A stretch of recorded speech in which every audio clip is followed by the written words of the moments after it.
Lafayette in a time when it was still a very disorganized school following the 1968 student protests.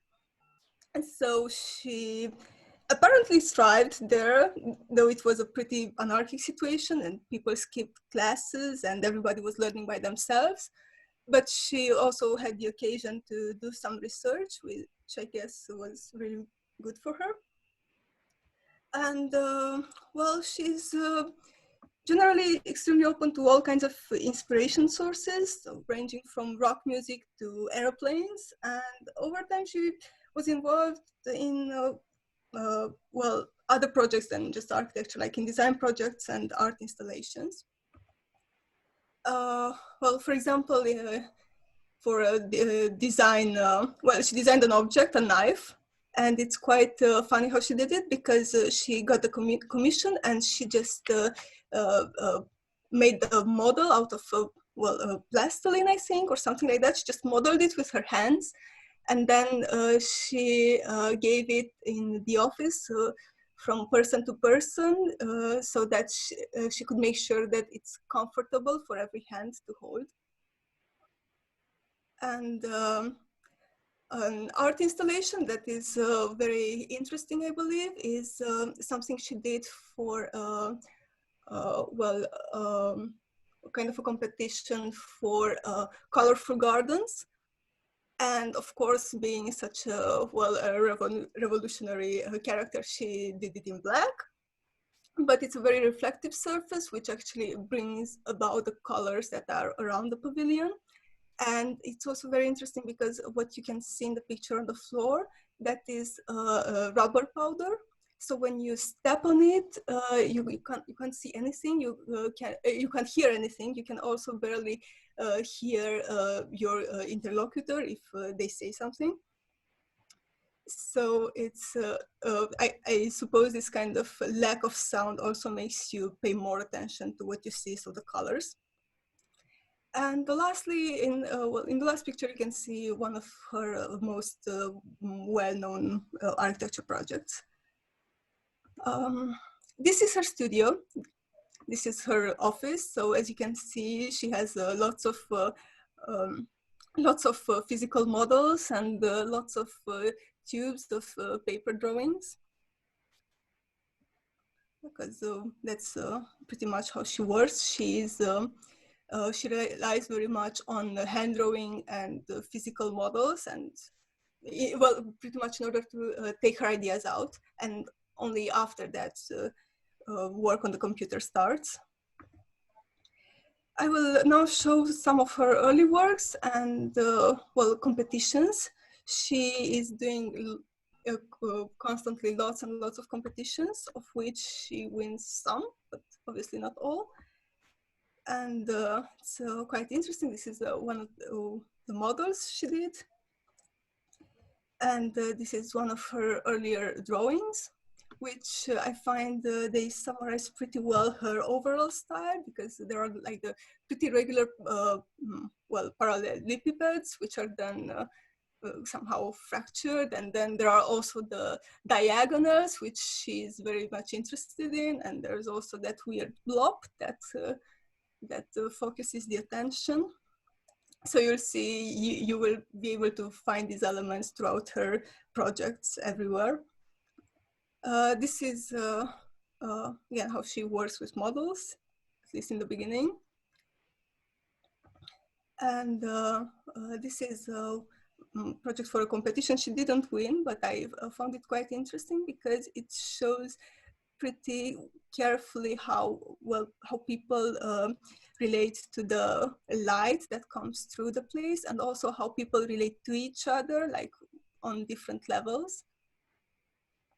And I really, really appreciated that. And then also here, I think she shows how the light and shadows are projected on the facade.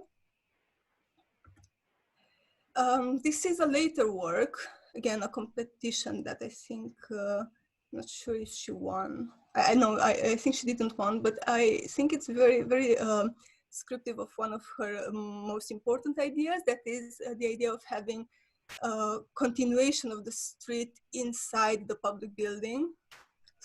for it to be a continuous walk throughout the city to connect the public spaces together.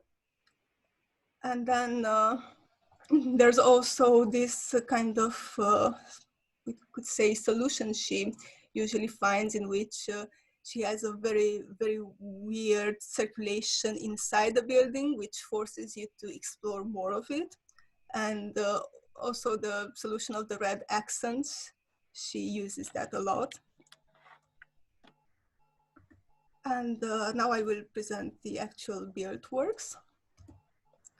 The Banque Populaire de l'Est. Well, it's one of her earliest built projects, and it was quite revolutionary at the time because it was a steel structure, and in France it was very, very unusual until that time to have a building that is in steel structure. And she actually needed some real help in order to manage to make this whole glass facade. So she was, her friends recommended her to go to Peter Rice, the engineer, to ask for help. So she did.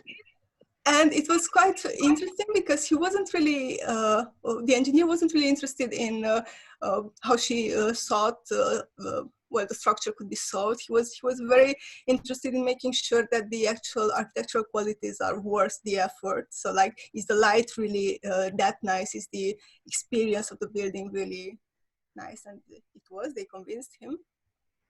This is the like huge difference between night and day.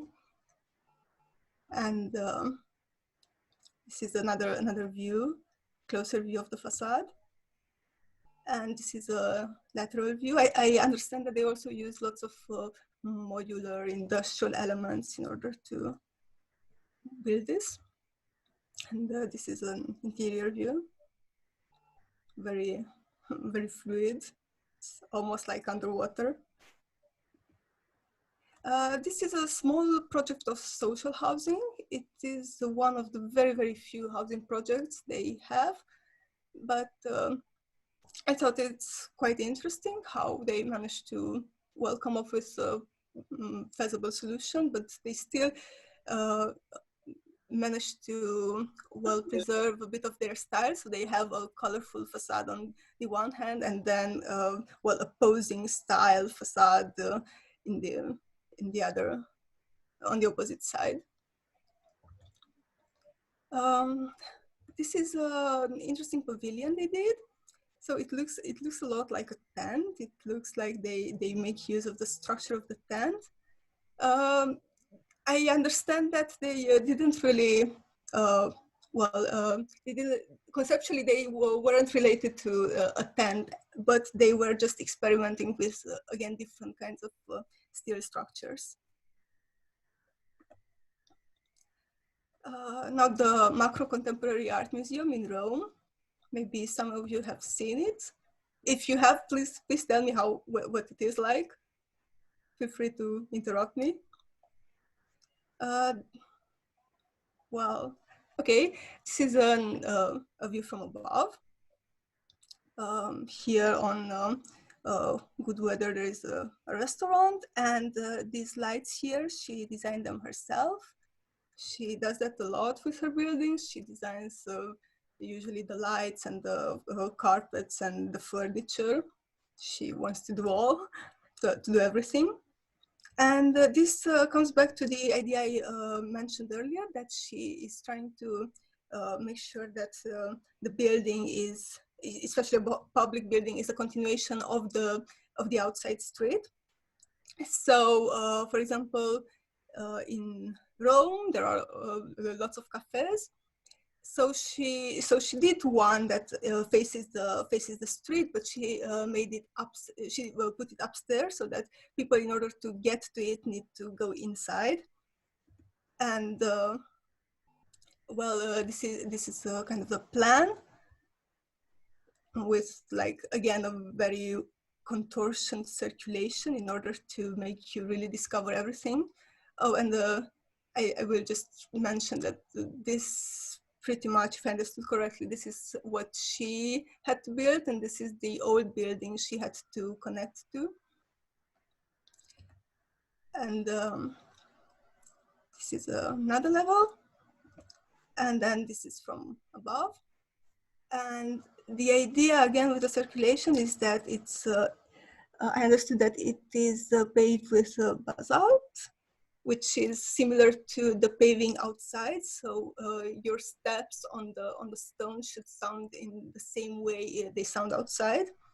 And there is, I hope you saw in the plans, there is this continuous circulation around the rooms.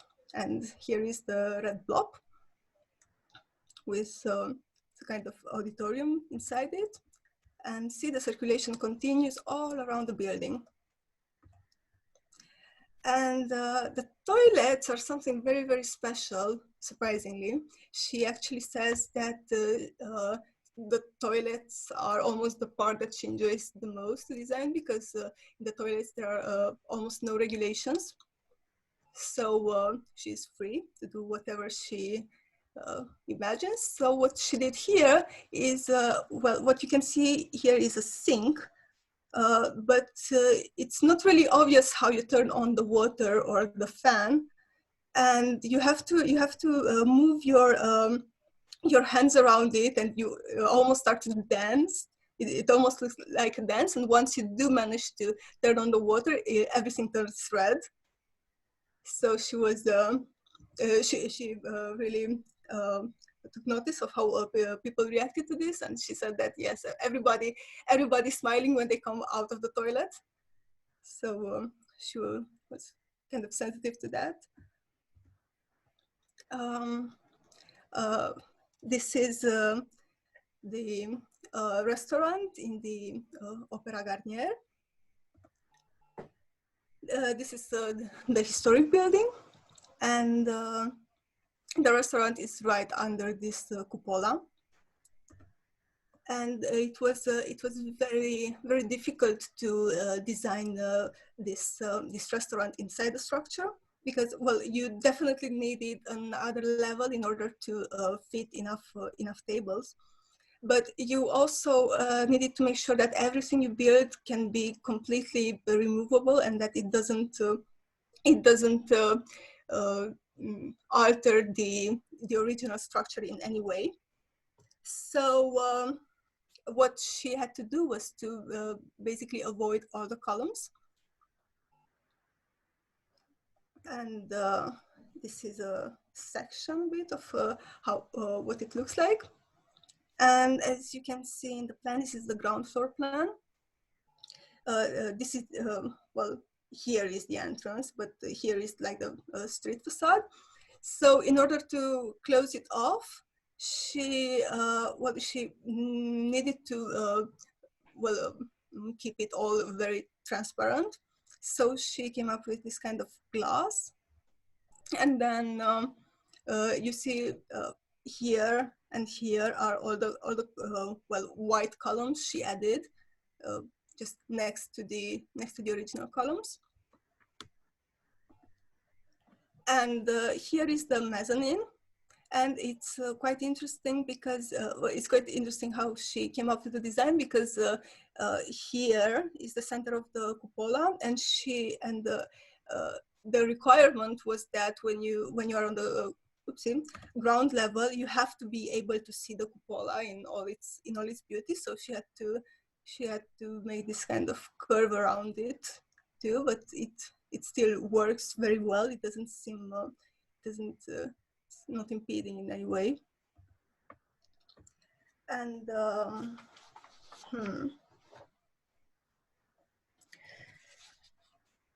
well, it's also quite interesting how she actually related her design to the historical building, because it does look extremely modern. You can tell right away what is original and what is new.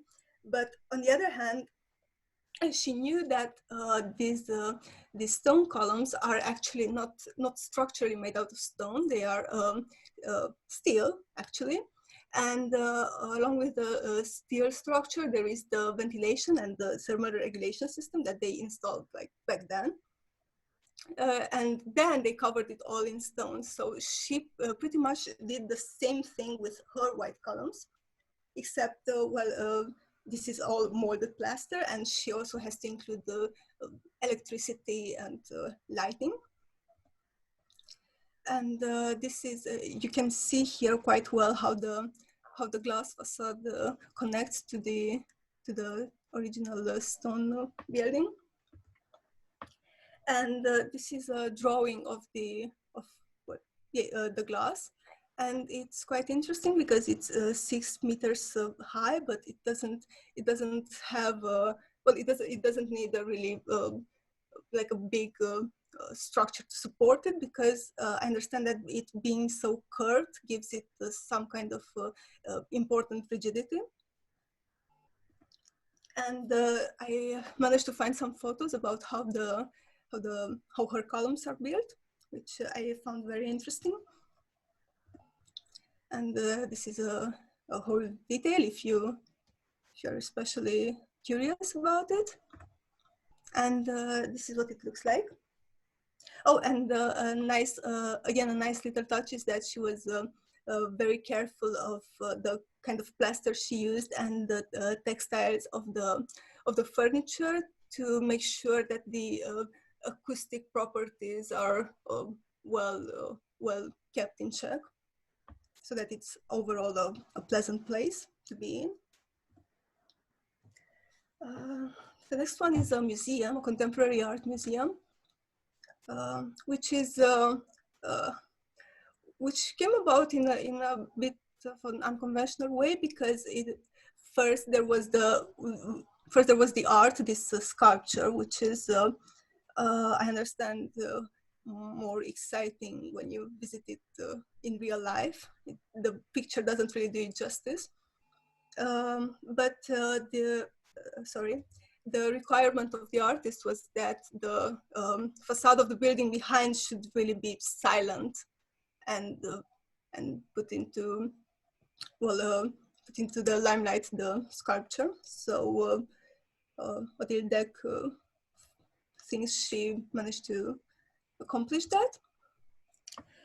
This is the ground floor plan, which I find quite interesting, because it's the envelope is completely irregular, but she finds ways to really distort things and bring in some more dynamism.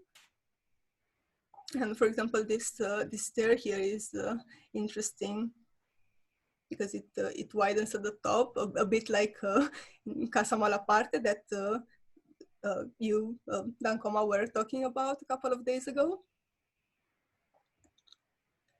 And yeah, again, some really huge spaces for art installations and other contemporary wonders, but again, kind of distorted.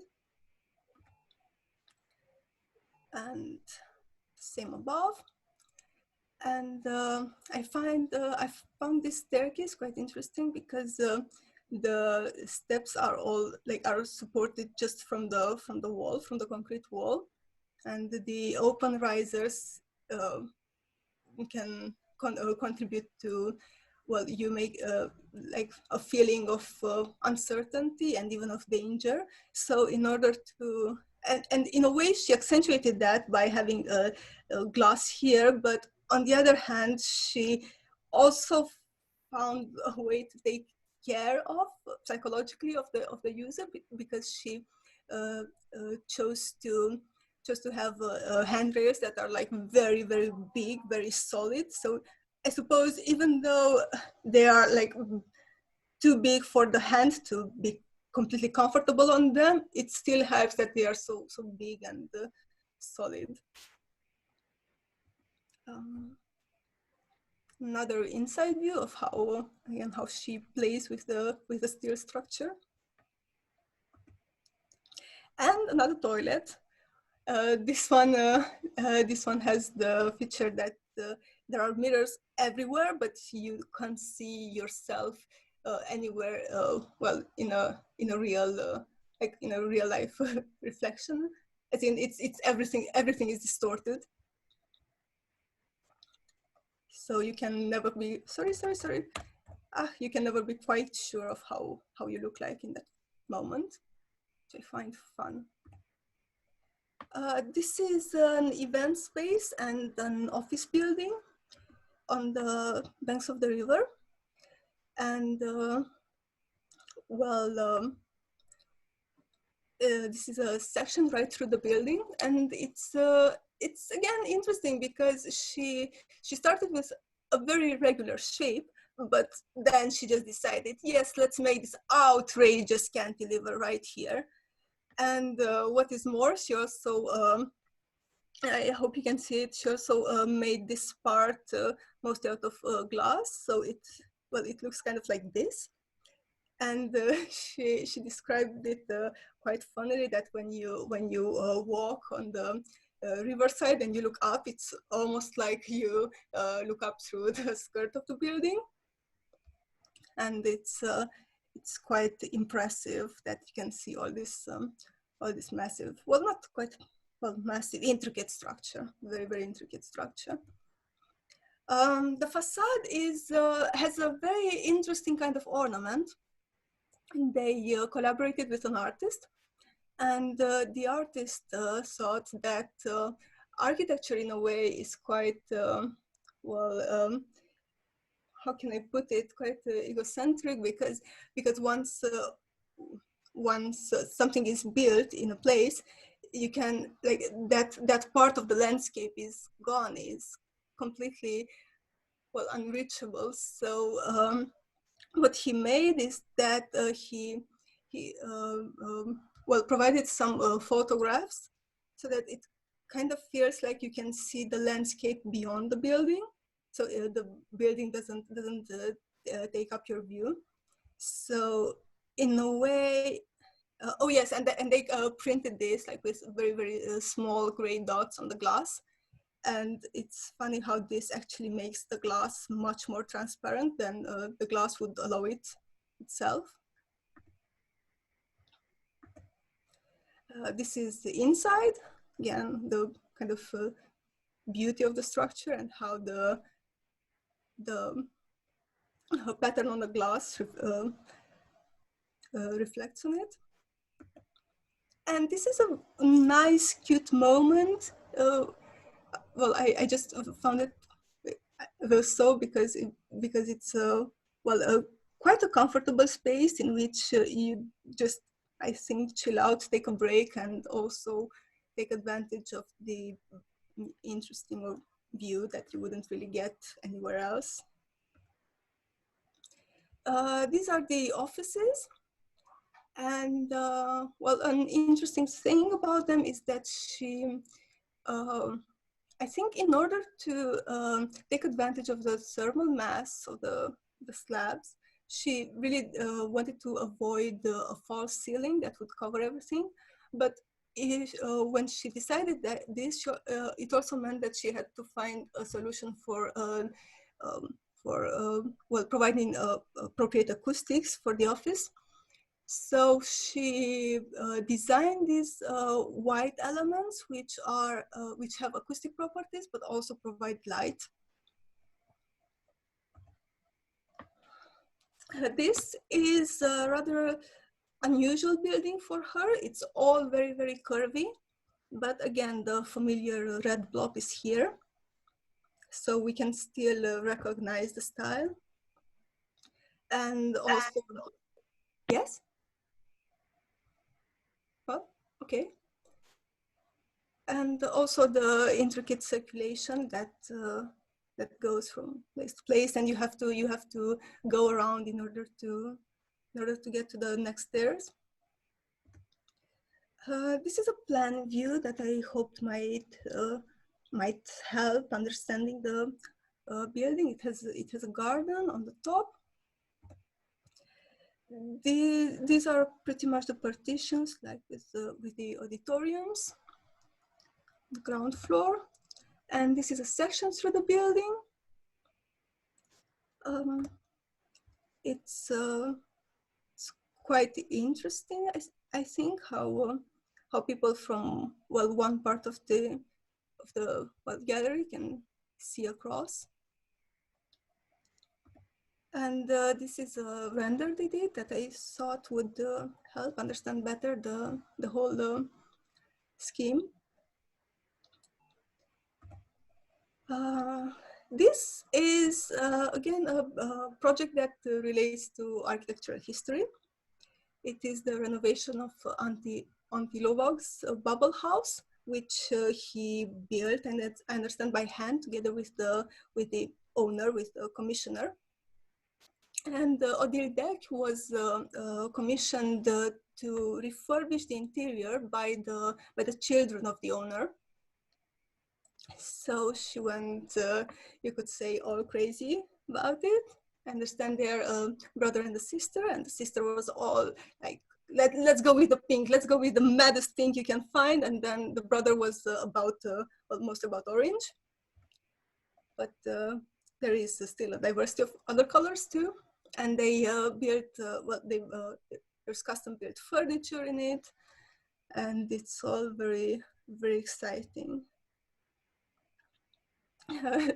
The architect was describing that this bathtub is like very, very successful. It works very, very well.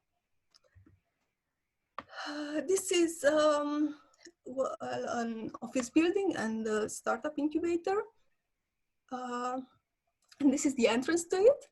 And it's really fun, I think, because it's very, it's opposing different forces.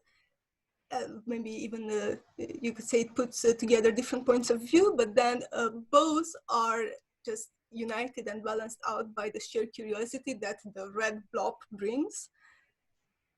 And well, this is actually what happens in the red blob. It's a meeting space. And the same energy can be felt even on the facade. So sorry. The idea was that the lower part is an older building, and she was commissioned to build on top of it. So this is what they look like, and it's also quite funny how they look. Each facade looks best in different times of the day, you could say. And this is a view from inside with the fun around the windows, and the carpet is designed by her too, just a little detail. And here I put some pictures from her school, her architecture school. Here are the models of the students laid out very neatly. Actually, the whole studio is dubiously clean. It doesn't seem quite realistic, but it's nice. It's very, very nice. And I heard the system is a bit well, perhaps weird in a sense that they don't have the different subjects within the same week. It's more like an immersive course in a single subject, and once that is done, they move on to the next one, because well, ODILE DECQ thinks that this way students can remember more things later. And she really researched all kinds of educational strategies around the world, and this is what she arrived to. And I want to close my presentation with an art installation she did. It's kind of, it can feel a bit violent in the beginning. It actually looks like this, and they are basically two balloons, which look very, very similar, but actually, well, this one is so big, especially related to the human figure, that it seems extremely heavy, but it's kept in balance by this much smaller one. And well, of course, the smaller one is filled with sand. And in the picture, it looks like, yeah, there is a balance, the thing is solved, but actually when you're in person there, it kind of feels unstable, because it kind of still moves around a tiny little bit. So I think this kind of constant uncertainty that this installation suggests is perhaps something worth to well, take into consideration and think about. And this is a bit of the bibliography. I am happy to send the presentation to anyone who would like to have it. And thank you.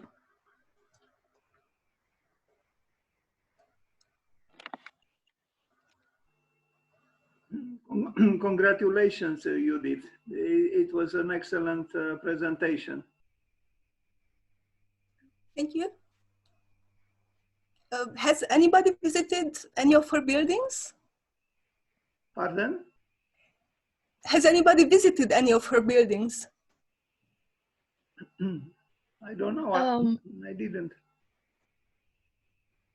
Yes, me neither, but I had a question prepared for you. If you have visited any of her buildings, and what did you feel? Did it even exceed your expectations if you did so? Unfortunately, I haven't visited any of her buildings yet, but I am very excited to do so. And yeah, I hope you really get the chance in the future because you deserve it. Thank you. I hope you get it too. Maybe we visit it together then.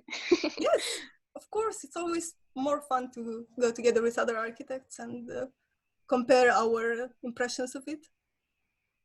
Exactly. Congratulations for your presentation, Judith. Thank you. I would like to say something about the constant uncertainty that you mentioned in relation with her last work, that artwork.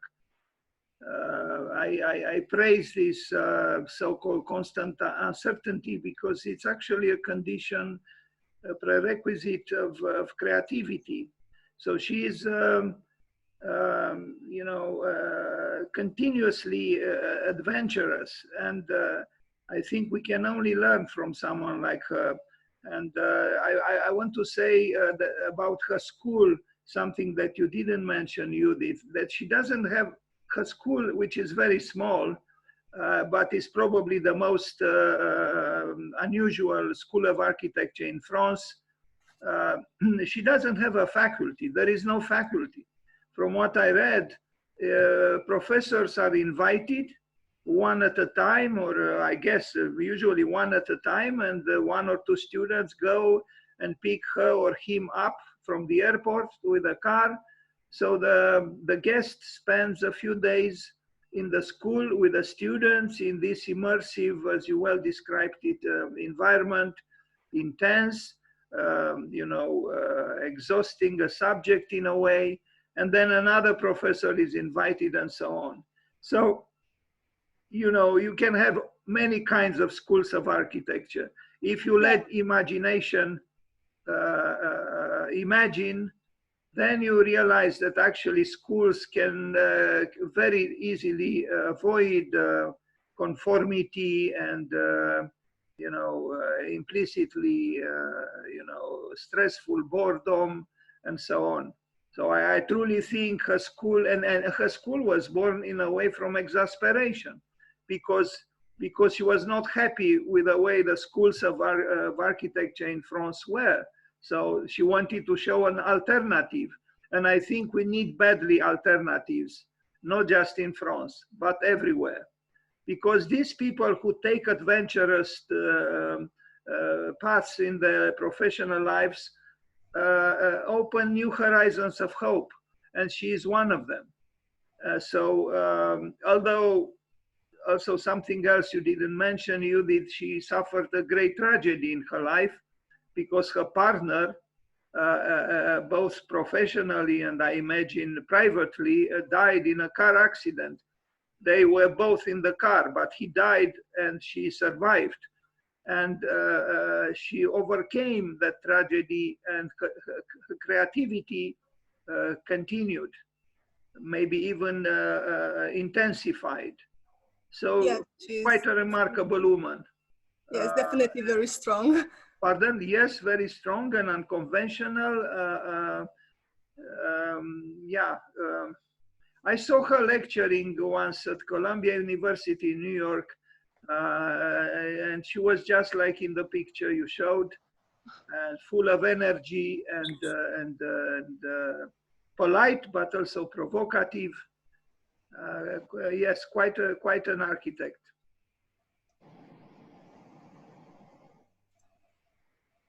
Well, another interesting fact about her school that I read is that it's actually not accredited by the French Ministry of Education.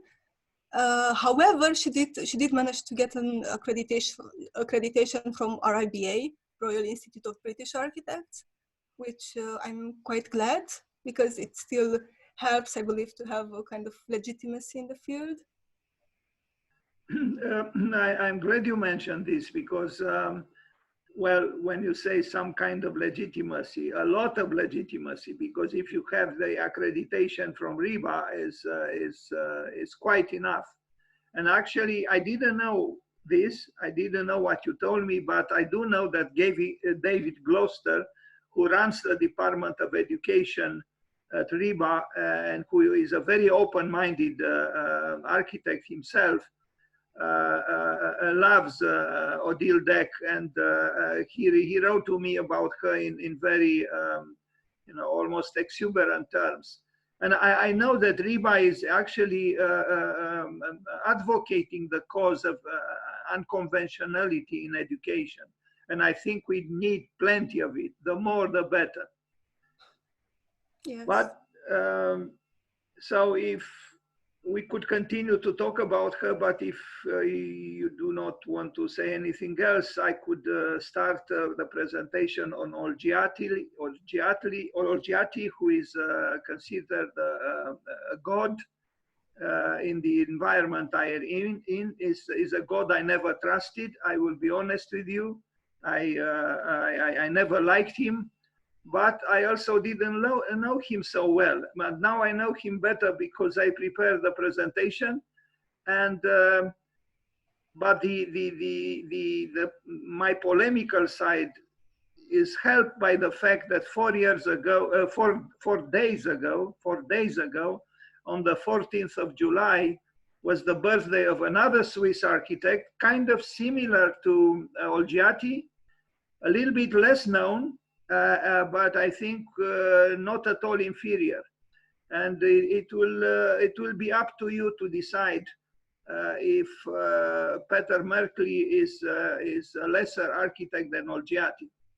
So I will begin with a presentation. Again, I want to thank Judith, because I think she did an excellent presentation, and again I am encouraged to think that students can make beautiful presentations. And they should not wait for so-called, gods on pedestals to make presentations and tell them how things are or should be or could be. Because today, anyone can have access.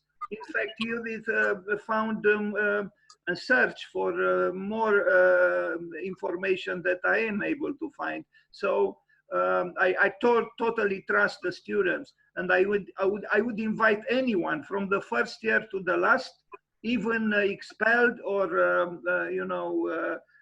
students who repeat the year. I trust those people who have individuality, because the more you express your capacity to think and feel and evaluate, it will be the better will be for everybody. So again, please, you the students, you are supposed to take over. You are supposed to tell me, shut up, Mr. Coma. I will make a presentation, okay? I prepared one without you asking me on OLGIATI. So please, any student who wants to be alive is welcome to be alive. So please do it. Okay. Domnul Coma. Yes. Aș putea să fac niște completări cu niște imagini. Eu am avut șansa să văd o lucrare de-a ei foarte importantă la Roma. Vă rog frumos, yes, if you do not speak, dacă nu vorbiți, dacă nu sunteți, știu, confortabil cu limba engleză, eu pot să traduc. Păi eu nu aș prefera să Eu doar vroiam să arăt niște imagini și niște mici comentarii asupra lor dintr-o altă perspectivă. Da, vă rog, apreciez mult. Dacă Sigur că da. lumea ar accepta așa ceva sau dacă ar prezenta vreun interes. Eu am văzut muzeul numit Macro, Muzeu de Artă Modernă, și care l-am vizitat din cu totul alte motive.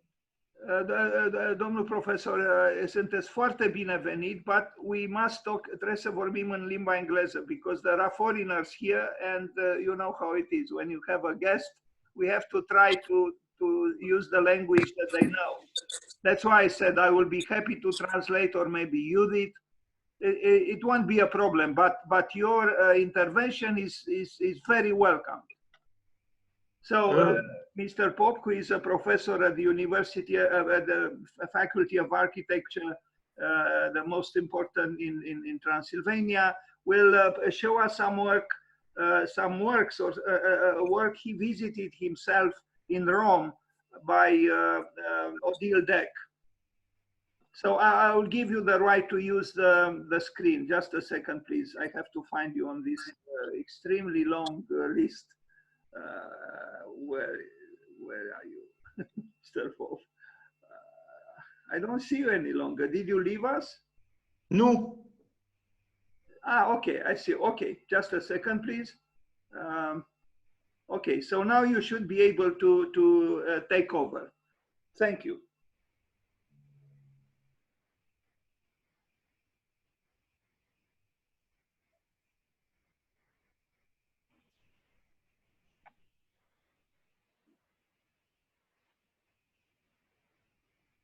Oare se vede acum? Yes. Aveți imaginea cu Macro. Right, the museum in Rome, yes. Interesul meu a fost pentru conversia unei fabrici de bere în acest caz. Asta e ceea ce am urmărit acolo. Mr. Pope, sorry, please forgive me, but it's extremely important that we try to talk in the language that the foreigners here understand. So, okay. I visited, I'm not a specialist in this French architect. I visited only because it was a beer factory in a brewery in Rome, a historical one. And it was stopped in the 50s. And the space was used for exhibition in the 60s. And in after 2000, I think in 2004, it was reshaped by ODILE DECQ.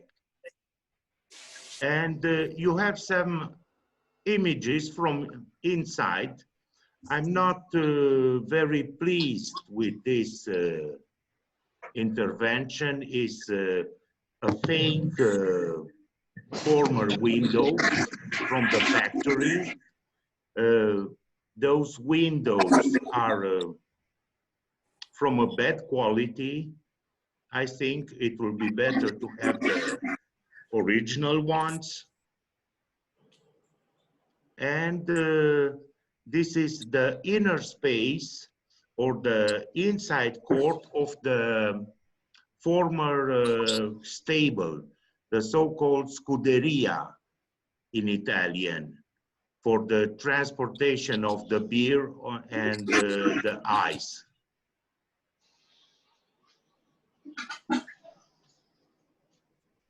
This is a restaurant on the top of the former factory. Also with a very, very good Italian design. I don't know if ODILE DECQ that made the details. This is a table with the lamps for the restaurant in open air. And here, this is a modern, oh, sorry.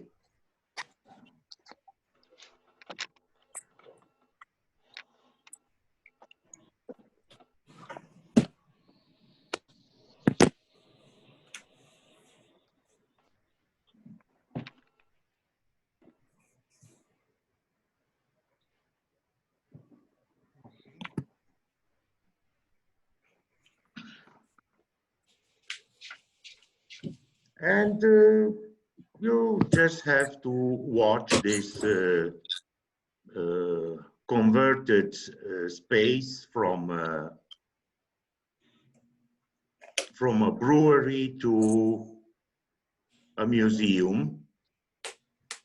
I don't think it is remarkable from the point of view of heritage, but the inside atmosphere from a former court, this is quite interesting. And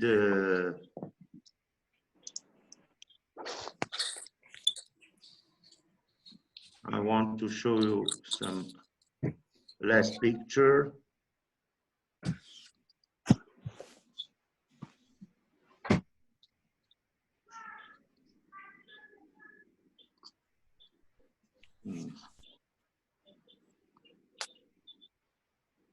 This is the former Scuderia, and this is a work of art made from garbage.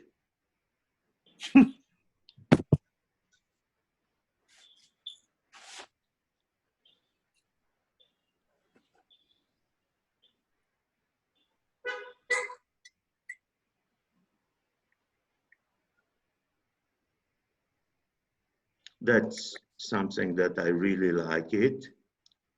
And also this one. And I want to show you what I didn't like it in the other facade here, where is the exit for transportation of beer and ice, the so-called scuderie. You see it here. Alexa, what's the temperature? And this is this detail. I think this wasn't necessary because the facade, it's quite interesting. It didn't need it, this addition. And my intention was to visit this one, the former brewery. You have here historical pictures from the brewery. And I don't think as a restoration or conservation work, it's a success. This macro is, this museum is the second one. The other one is in a former slaughterhouse. And the conversion is also made by an architect, not so famous, and he didn't put so much from his personality, and I think it's a more successful example of conversion. I found it better than this one from Bira Peroni.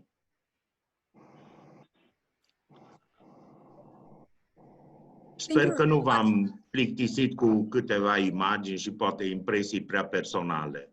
No, a fost foarte interesant. Thank you very much. Very interesting. It was very interesting to have a more personal view about the building, not just the polished architecture magazine photographs. Thank you for showing them. And thank you for your comment and for providing a bit of history about the older building. But I don't know, could you please, I don't know if I step in with my presentation, your co-hosting will go away by itself, or I could try. I would just like to say something, if you allow me to, about this last part of the presentation on ODILE-DECQ. I don't think ODILE-DECQ was trying to. I think her relationship with the past is not based on. It's rather conflictual, and that's because she is you know, if we could call her an avant-garde architect. So she engages the past, yes, maybe sometimes in more skillful ways, other times in less skillful ways, but she doesn't want to restore or to create a conversion that is too peaceful or too harmonious. I think it is in her nature. I mean, so her haircut, you know, her coiffure.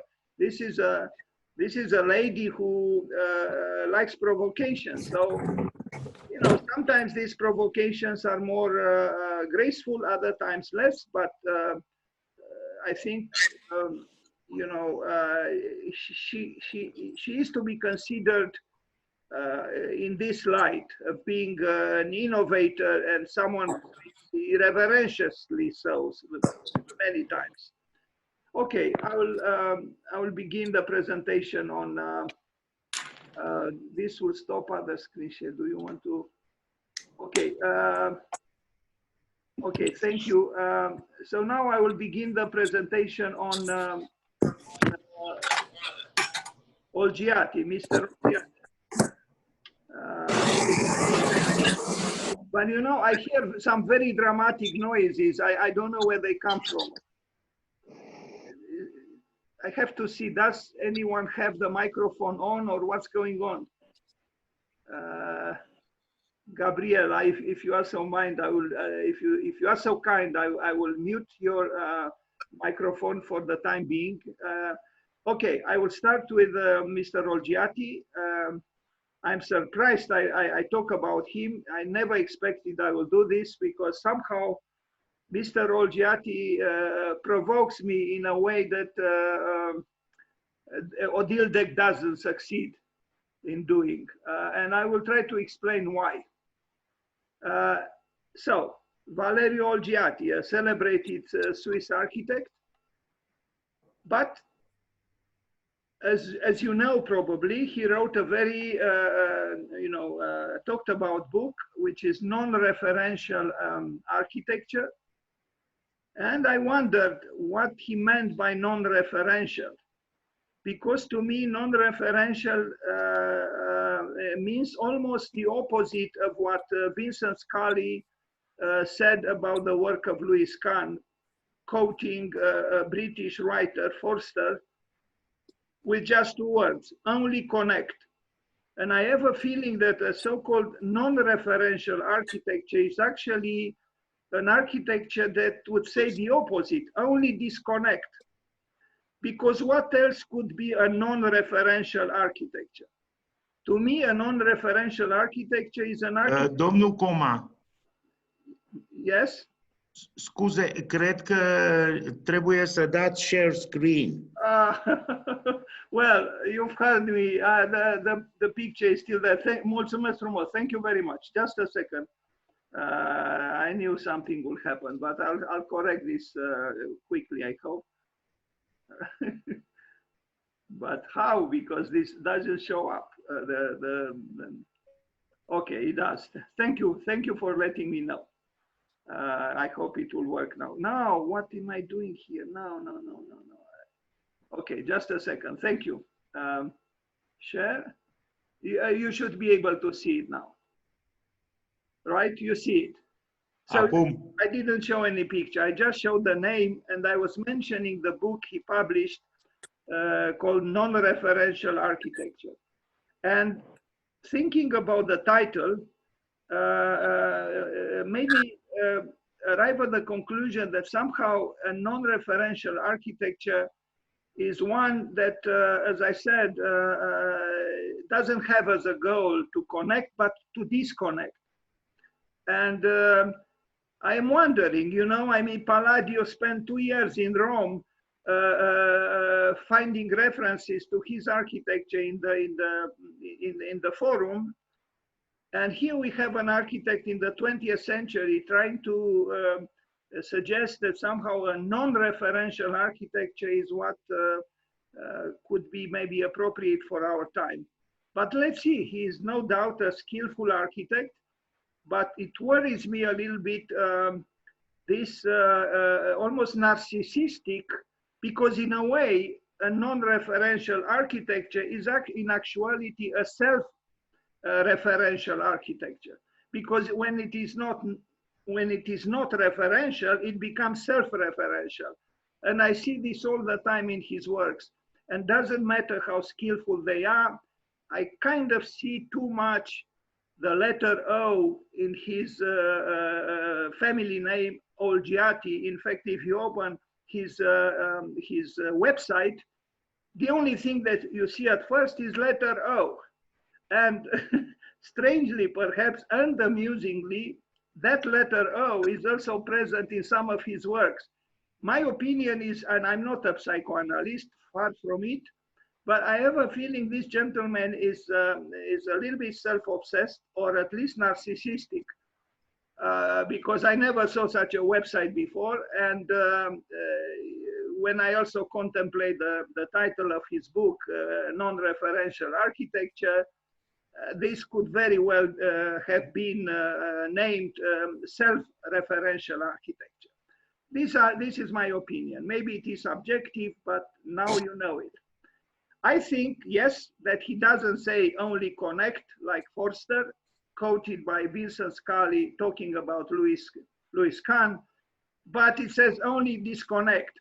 And this is actually going against the very etymological definition of the word art, which the oldest definition I found in Sanskrit was like this: art equals bridge equals God. In other words, it means connection, not disconnection. But on the other hand, I understand sometimes architects, you could also have some kind of harmony through contrast. So I'm not totally against, you know, at a certain level, some kind of discontinuity or disconnection. Now, I will, because I will analyze, or we will look at his works very thoroughly, one after the other. But I will begin with the end, and I will end with the beginning. This museum that he proposed in Russia, in the Russian Federation, struck me as an unbelievably, I mean, forgive me, I react viscerally almost, but I rarely saw a building as ugly. Look at this. I mean, you know, I'm sorry. I mean, this is a parody. It is a parody. I'm tempted to think that he was trying to, in a way, make fun of either the client or Russia or I don't know what. I mean, I actually think it's a grotesque building, and I actually hope it will not be built. But he has some good works, and we'll arrive at them. I just felt tempted, the devil in me, to start with this alarming kind of architecture because it's actually, I think, ridiculous. Anyway, plus you see here the repetition of a fragment of the O of his name, or a sum of identical, beautifully white kind of architectonic teeth, if I can call it so. Somehow I am also thinking of the Joker in the celebrated Hollywood movie. Anyway, he's a strange man. He has qualities. In some buildings, he does create an unsettling architecture. But I'm trying to understand, I really am trying to understand why in certain parts of the world, OLGIATI is so well regarded. Okay, this is the gentleman. His architecture is probably an attempt to subtlety. And I saw this word in, I guess, Latin, subtilitas. And I think there is a problem when subtilitas becomes obsessive, because it could become perverse. I'm not against subtleties. Subtleties are sometimes necessary in life, like you know, an exotic ingredient. But when they are excessive, excessively, you know, excessive subtleties, I think could remove one from you know, sometimes the simple truths of life and a certain joyous or healthy you know, understanding of what life is, what a building is, and so on. Let's begin with this house in Germany from 1991. It's good. It's a good piece of work, but there is a but here too, I think. I mean, there is a certain militarism there on the roof. Those four, you know, windows lined and everything, and kind of asserting their verticality. You know, in fact, the windows are almost bigger than the ones underneath. That's not what you expect really on a otherwise conventional roof, you know, a sloping roof. So there is a certain, I think, aggressivity.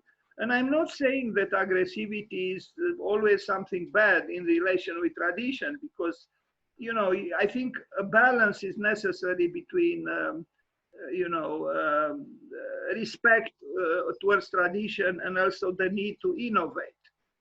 But his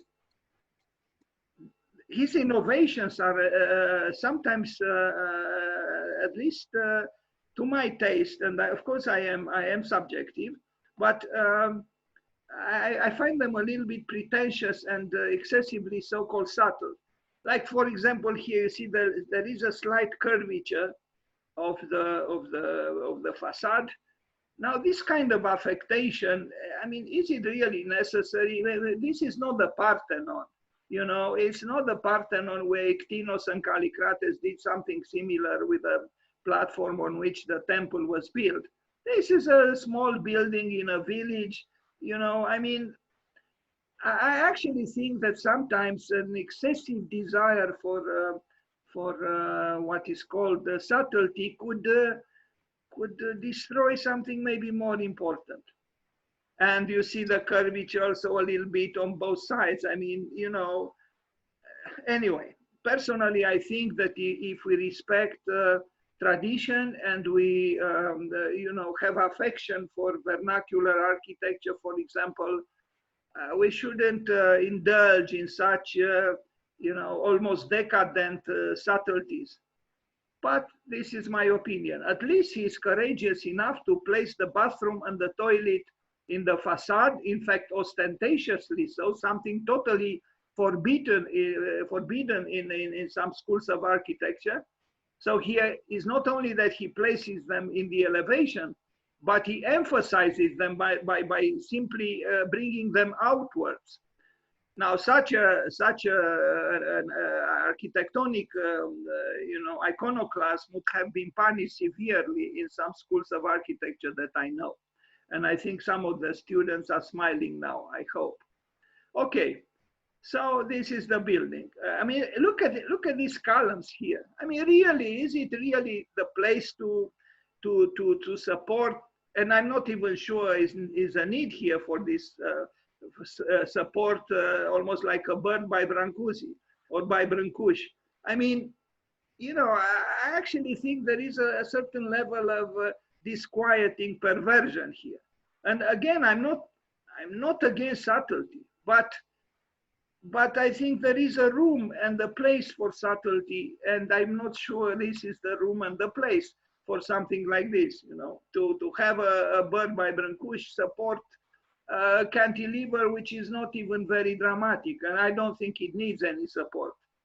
Anyway, this part I like in a way, because it's and you'll remember this photograph when we look at the work of Peter MARKLI, because he also, and it's very interesting that an opulent and affluent society like Switzerland indulges, of course, this house was built in Germany, but by a Swiss architect, indulges in such so-called non-conformist gestures.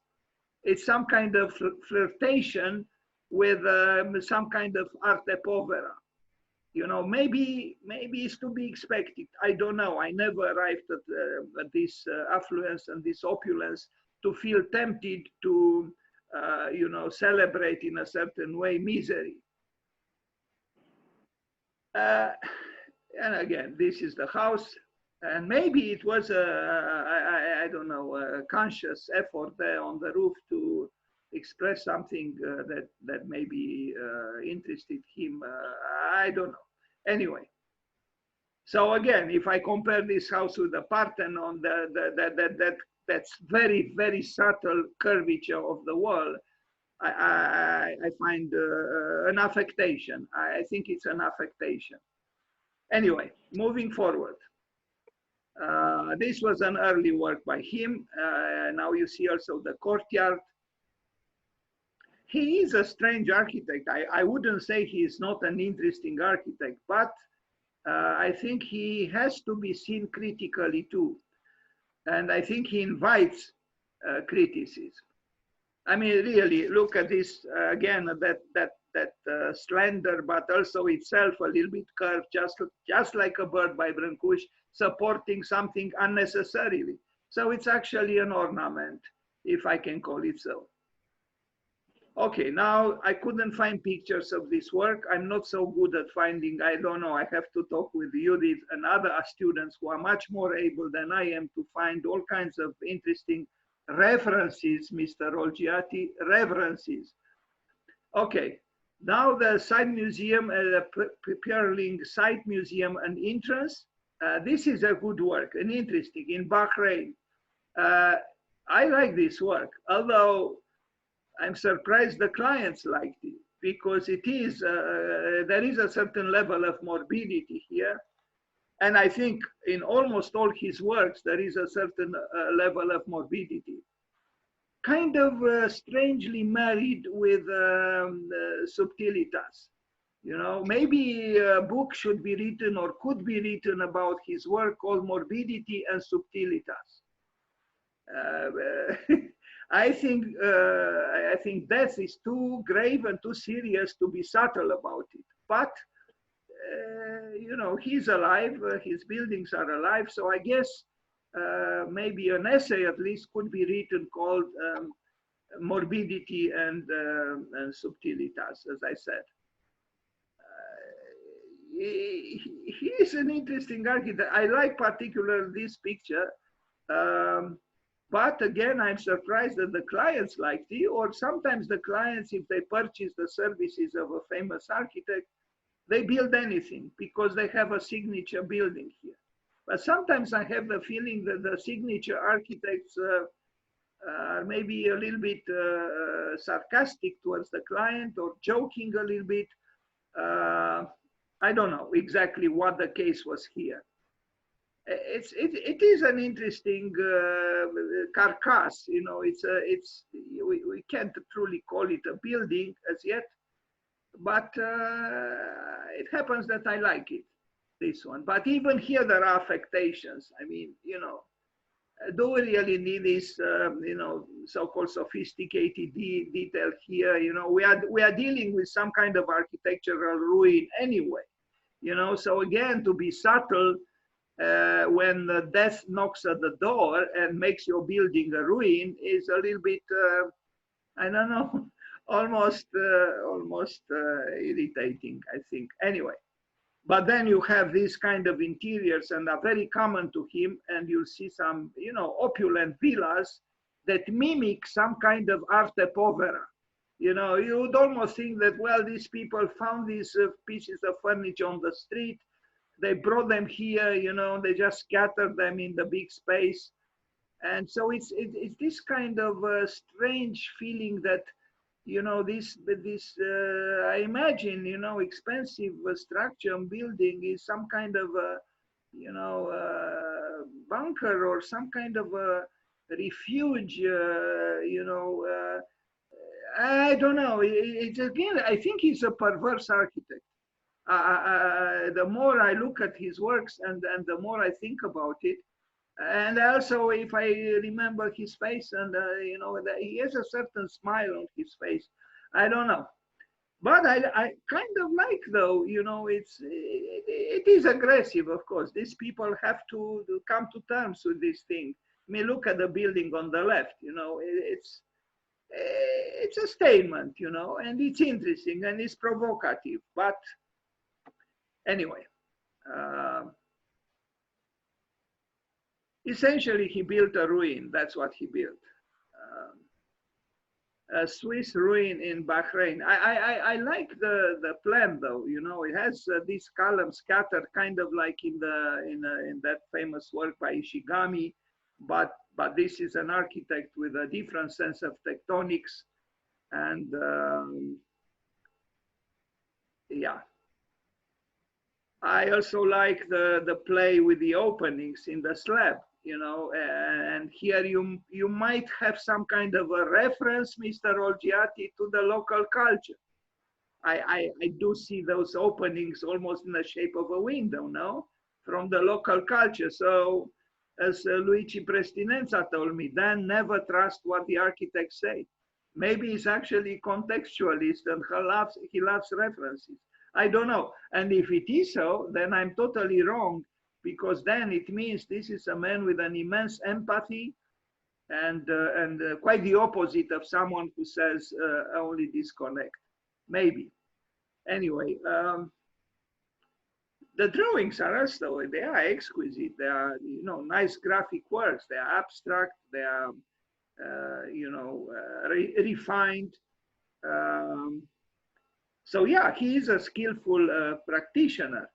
But on Wikipedia, the one in English, it seems he didn't have any activity for the past 20 years or something like this.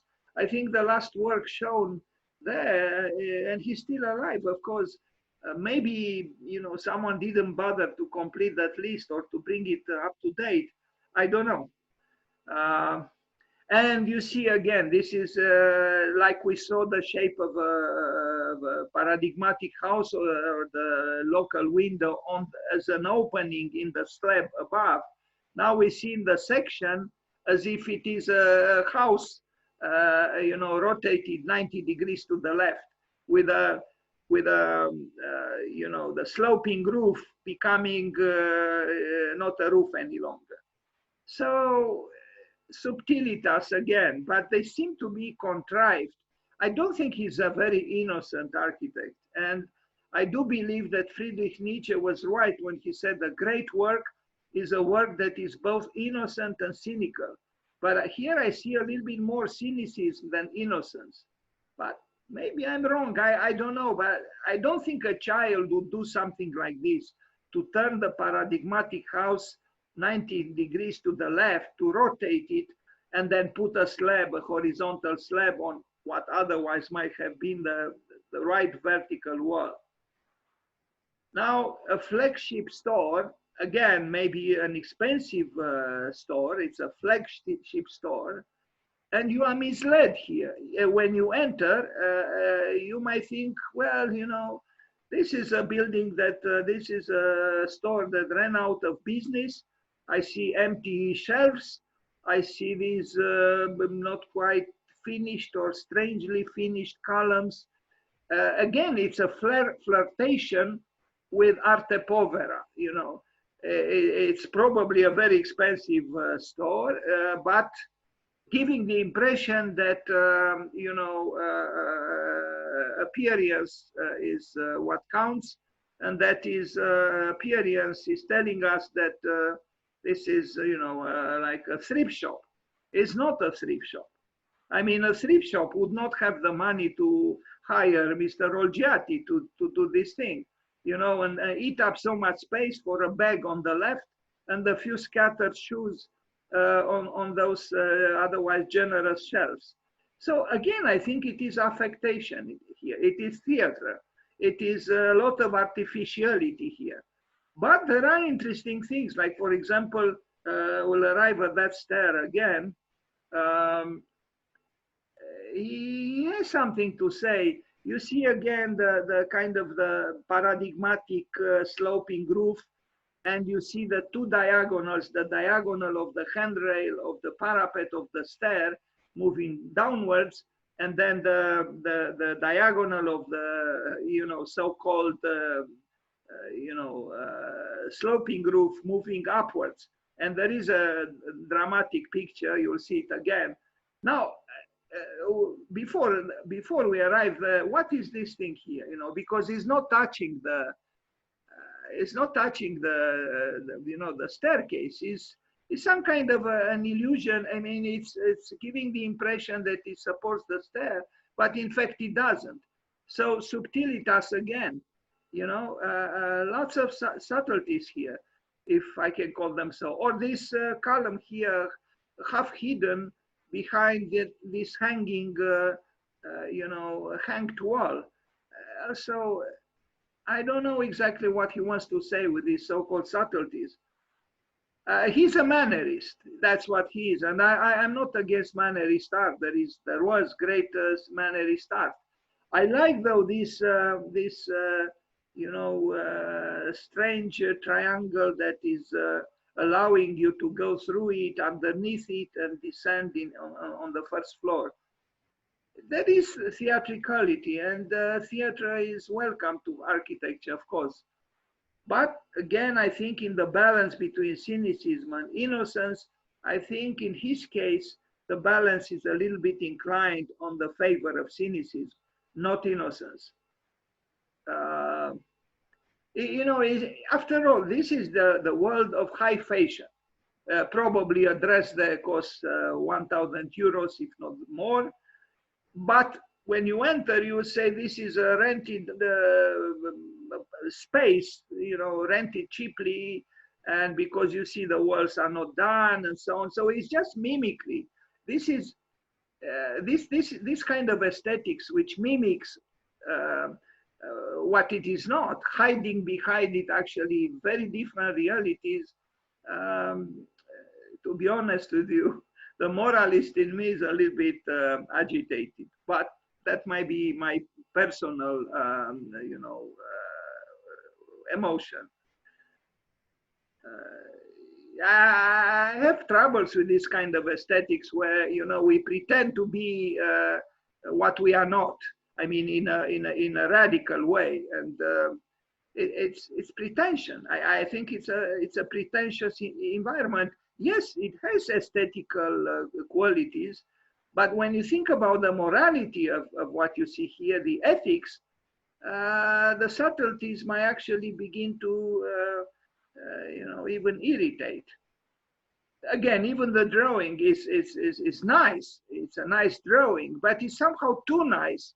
And I'm thinking about what Louis Kahn said. He was asked, Louis Kahn, about what he thought about the New York Five, you know, and tomorrow I will talk about one of them, John Haydock, maybe about 4 out of 5. But, and Louis Kahn said, he called the New York Five Playboy architects.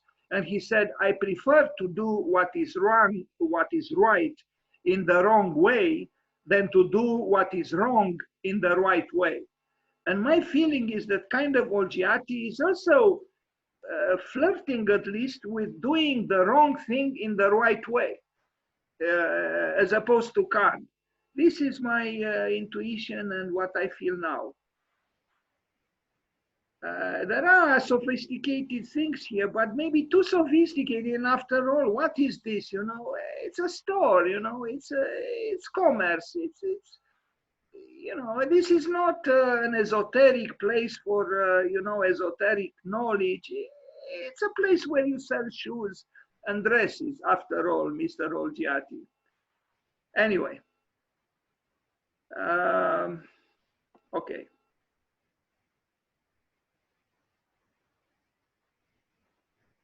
The house in Lux also is, you know, an affectation. And this one, yes, I would say is kind of self-referential.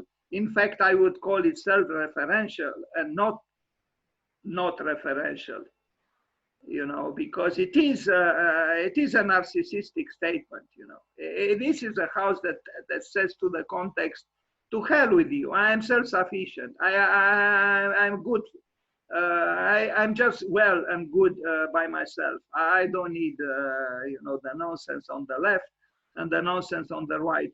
I'm not saying that what is on the left and on the right deserve great affection, but this kind of blunt, you know, rejection of them is not better either, I think. All these subtleties, you know, anyway. And I wondered, you know, I mean, Toyo Ito said that most architecture looks better when there are no people in it. And I think Toyo Ito was right. I myself, when I take pictures of buildings, I kind of like to take those pictures without people in them. But Toyo Ito added that he actually wanted to make better architecture with people in it. Now, I never saw any building by OLGIATI with one person in it. And of course there is no person in it because the space is already occupied by Narcissus, by himself. There is no need for the client or for anyone else. It's just him in his non-referential paradise. You know, you'll never see a person in, and here I have 200 pictures with his work. Yes, there is a sense of, you know, visual interest, and there are qualities, but again, I have the feeling that these qualities mean nothing else than doing the wrong thing, doing the right thing in the wrong way. Again, I would say in opposition to Kant.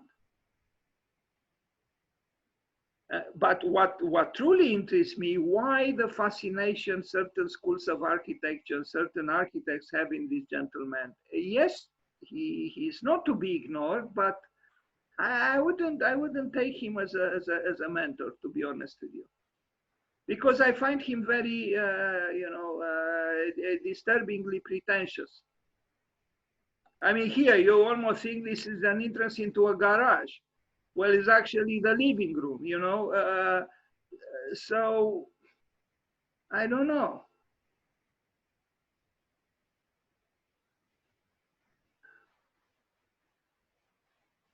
There's so much grayness, you know, so much grayness, you know, the despair of grayness. I'm tired of this grayness. The only color thing in this whole presentation is a diagram with functions for that horrid museum that he wants to build in Russia, and you'll see it. Finally, some sense of life, but it's just a diagram. Villa Alem, I don't know where it is. I think maybe, I don't know, South Africa or Bahrain again. Yes, it is. It's in Portugal, and that one. Pardon? It's in Portugal. It's his holiday house in Portugal. His holiday house? Yes. Oh, anyway, sorry, I didn't know it was in Portugal. Thank you. That's all right. That's all right. No, thank you just for know. telling me. Thank you for telling us. I appreciate. But I have to confess, this is a huge house of someone who is self-referential indeed. I mean, I don't know. This man is not modest, that's for sure. To build such a house in a country like Portugal, maybe if it was somewhere in the middle of Africa or even South Africa, I saw there are even some animals around. It's some kind of a giant, pretentious graveyard, a cemetery. I mean, you know, I mean, look at the interior, you know. I really find it immoral because, again, you know, this is not Switzerland. Now I know it is Portugal. And despite the sophistication of, you know, of the artistic concerns here, I truly question the ethics of this building. And look at the ridiculousness of that little table there in the center. It's unbelievable. I mean, how could you build? Now you could say that table is not by him. Yes, maybe it was not by him, but that's how I found the picture. I mean, how could you place such a ridiculous little piece of furniture in such a room? You know, the room tells you something about austerity and greatness and the gravity of it all. And then you place that, you know, pathetic little table there. I just, again, I think there is too much subtilitas for my taste here. The landscape is magnificent, and I didn't know Portugal has so much free land. You know, I mean, unoccupied land. This is my my lack of knowledge about Portugal. But when you think about Le Corbusier, who had a vacation house, 16 square meters, 16 square meters, and he was Le Corbusier, extremely modest. And here you have this gentleman, you know, who mimics some kind of posturing into some kind of a mystic, but actually building for himself a you know, a very pretentious graveyard, meaning I would have thought of anything, but not if this is a vacation house. Because for me, a vacation house should be, you know, joyous, kind of temporary, ephemeral. This is I mean, look at this, you know. Would you call this a vacation house? Really? I wouldn't. I just wouldn't. My discomfort with this gentleman increases. But yeah, he is doing some interesting things. But I strongly question the validity in the field of morality or ethics. I don't think he's a serious man. He's playing perverse little games with a country in this case, and even with a client in this case, which is himself. I don't know. I think it's something very sad about this so-called vacation house. I would die in this house. Fortunately, if we can call it a house, fortunately there is the beauty of nature, even if there is a, you know, a certain sense of you know, things going downwards a little bit, but nature is still beautiful. Even if emperors in disguise build such things in it. I mean, how could you build such a wall in such a landscape, you know? I don't understand, really, I don't understand. And the affectation of breaking at the corner and playing with two sloping angles there, you know. I truly think there is a place for subtleties, but I don't think in such an environment. No, to play aesthetical little subtleties and games in the midst of nature, I find it both disturbing and ridiculous. And you know, then you have animals around the so-called vacation house. You know, I mean, I didn't know. That's why I thought was kind of South Africa. I didn't expect to be in to be in Portugal. But I mean, if we remove the animals or we leave the animals there, if we don't know it's the vacation house of the gentleman himself, the architect, we might still appreciate kind of, you know, the you know, the surprise of finding such a concrete you know, bulwark of resistance right there in the middle of nature and under an immense sky, maybe. But I think architecture is more than just, you know, monumentality and, you know, some kind of phantasms of a frustrated man, because I think he's frustrated. And, you know, what could we say? You know, yeah, I wouldn't call this luxe, calme, volupté. I wouldn't call it joie de vivre. It's something pretentious here, and allow me, please, to be subjective. I would say something almost sick.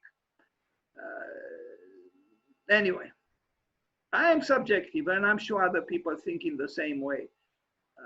You know, look at these corridors, you know, there is no joy. I mean, you know, it's just some kind of pretentious, so-called mystical, monastic grandeur, because that's not how a monk lives at all in such a huge, you know, building. And letter O is shown here as that strong light on that, and we'll see it on other pictures. I am absolutely sure the man is in love with himself. You know, because that circular, that kind of letter O of light on that wall is possible because of a circular O-like opening above. And there is even in the plan, as you can see, another affectation. I mean, really, do we need something like this in nature?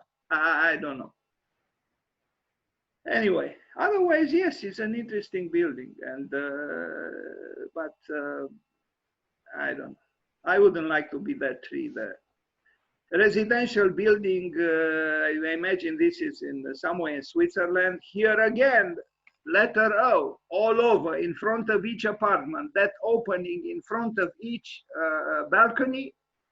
He literally filled the facade with a myriad of letter O's. You know, I mean, I don't know if he did it consciously. I imagine he didn't, but unconsciously, I am tempted to think that his big ego is betrayed by this obsessiveness with letter O, and this idea came to me when I opened his website. Just open it. When you open it, the first thing you see and the only thing you see is letter O, and here we have letter O. You have plenty of OLGIATIs here. In front of each balcony, there is an OLGIATI carved in front of the balcony. Incredible. I mean, I never saw such a narcissistic architecture. Look, not only you have the O of the decorative concrete work, but you also have the O from the above reflected on the floor. So there is actually here a large number of letters O. Yes, it is in a way interesting, but I also think it's highly perverse and also very, very, very narcissistic. This is not narcissistic, but you know, I don't know. It's something depressing about trying to make a high statement about parking, no, because that's what it is. It is a parking. And I better not insist. So here we are in the field of letter O, vertically and horizontally. There are probably 100 O's on this facade. Plus, if we add the reflections, the projections on the balconies, 200. I didn't count them. Look at it. I mean, right here you have 2 letters O. Now you could say I'm becoming obsessive about his damn letter O. Yes, I guess I am. There is one above, one below, and then there is the projected one of light. 3 letters O just here. Anyway, otherwise, forgive me, but I find this building also outrageously pretentious. You know, I mean, all this psychotic facade, you know, what does it want to say, you know? I mean, this is obviously not a housing complex with social concerns. They are probably very expensive, these morose apartments, but the main facade is, you know, I feel tempted to say disturbingly immoral, because you almost feel tempted looking on the other facade on the side. And also, if you kind of in a hurry, you don't notice the, you know, the windows in the back a little bit. You almost feel tempted, like thinking, you know, in a hurry, that this is a parking structure.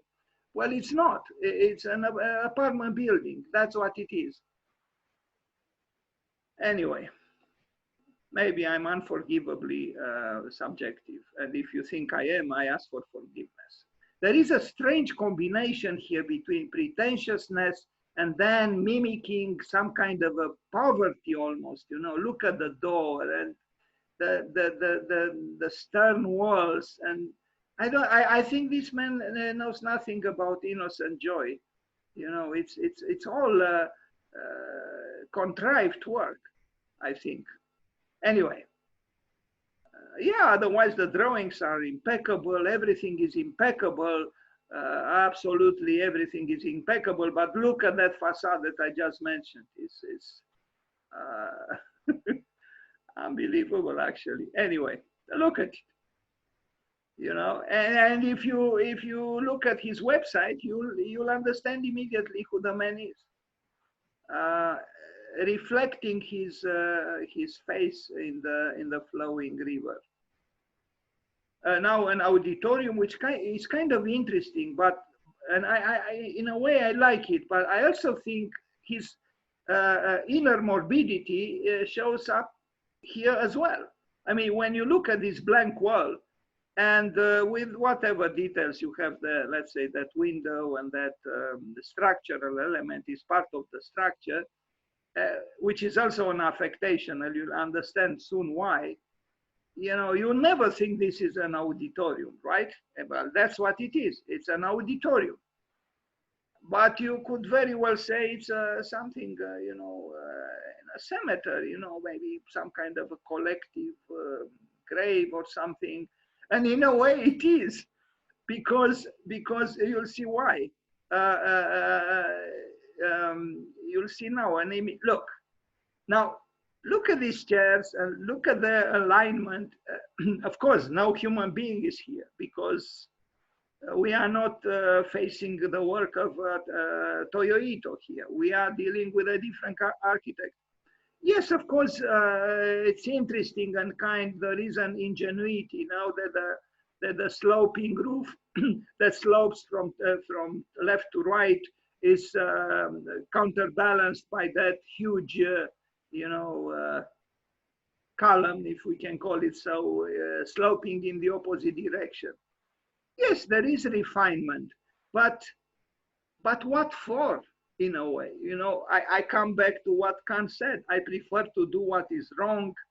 No, I prefer to always put it upside down, which I have to control myself, because otherwise I send the wrong message. So Kant said, I prefer to do what is right in the wrong way.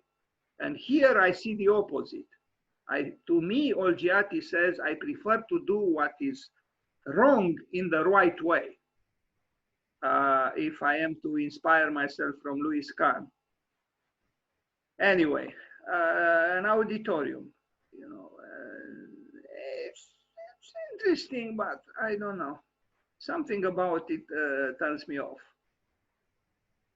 Anyway, the K+N residence, another cryptic exercise in, or cryptical exercise in subtilitas, it's kind of a subtilitas combined with brutalismus, you know. I don't know if I got it right, but something like this. And I'm not at all against conjunctio oppositorum, to bring two systems in some kind of a conjunction. But I'm not sure he succeeds in doing that, you know, because this is not really brutalismus. It's more like I think his architecture is morbid, even when it is highly polished. And we can compare him with Peter Markli, who is also has a touch of a little bit of morbidity, but is a very different man, and I think more human and more, I don't know, it would be very interesting. I would be actually very curious to know what you think if you reflect on the work of Olgiati and Peter Markli.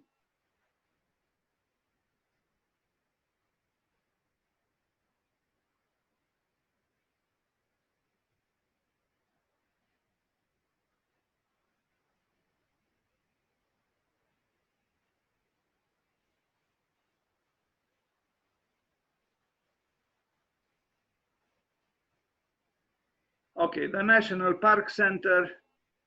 Now, at the first sight, you say, what the heck, you know, I mean, what is great about this?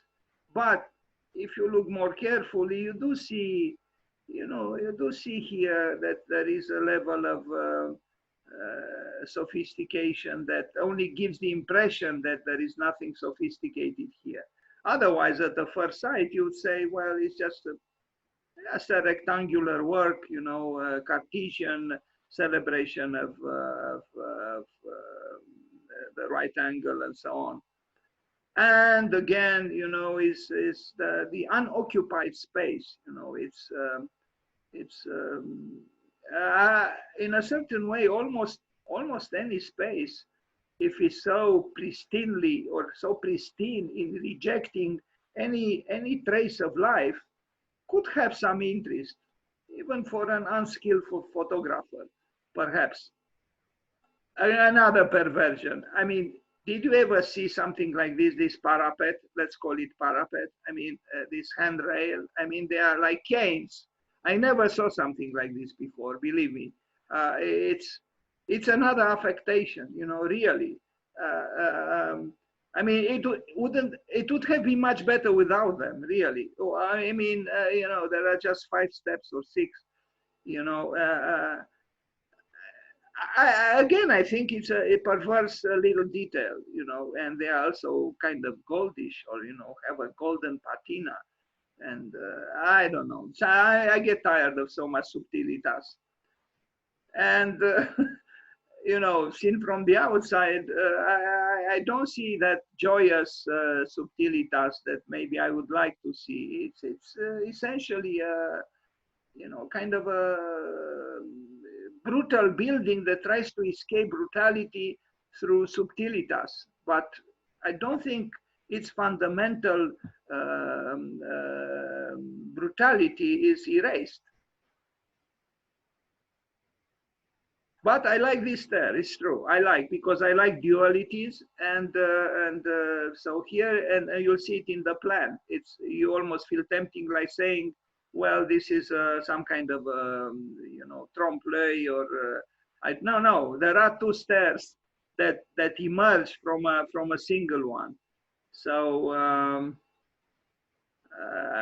the psychoanalyst could analyze with some interest this house. You see here the plan. I think it is interesting, you know, that I once did something a little bit similar to this. Now, Carl Jung said that when you criticize vehemently someone outside of you, that's because something within you sees itself in the other person. So maybe I have something in common with OLGIATI. Maybe, I don't know. I hope not, but maybe. This plan makes me think that maybe, yes, there is something, because once I kind of did such a almost a schizophrenic house, if I am to use a word which is abused these days, this kind of, you know, disconnecting house, where you have two stairs going the opposite directions, but having still a middle ground, which is what saves it in a way. It's an interesting idea. I mean, he has some interesting ideas here, but I don't know. Atelier Bardil, if I pronounced well, again, an exercise in morbidity.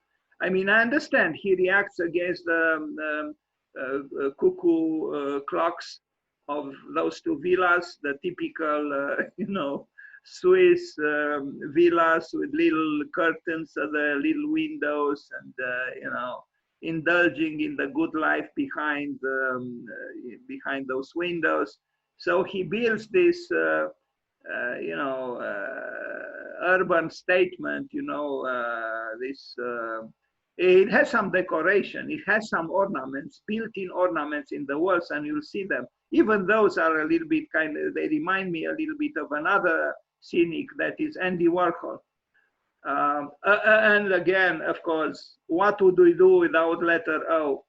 You know, it's his trademark. He has to show the first letter of his the family name everywhere, or almost everywhere. Look at the so-called flower, you know, the ornament, ornating the concrete. I don't know. It's a pop addition to an otherwise other, you know, kind of morbid structure. Look at it. You know, it's like playing jokes with death. You know, you build a, you know, a mortuary chamber in a way, and then you ornate it with an aleatory, you know, display of some, you know, unconvincing, you know, flowers. You know, I mean, they're almost folkish. Even here, there is, I think, a level of perversity that disquiets me. But it is interesting when there is something that we have troubles with, we use the word interesting, or we don't quite understand. I personally don't vibrate to this kind of architecture, which to me seems to be pretentious. I mean, is this really the place to do this sort of thing? I don't know. But he did it, probably with a lot of expenditure, I imagine. Anyway, someone afforded it.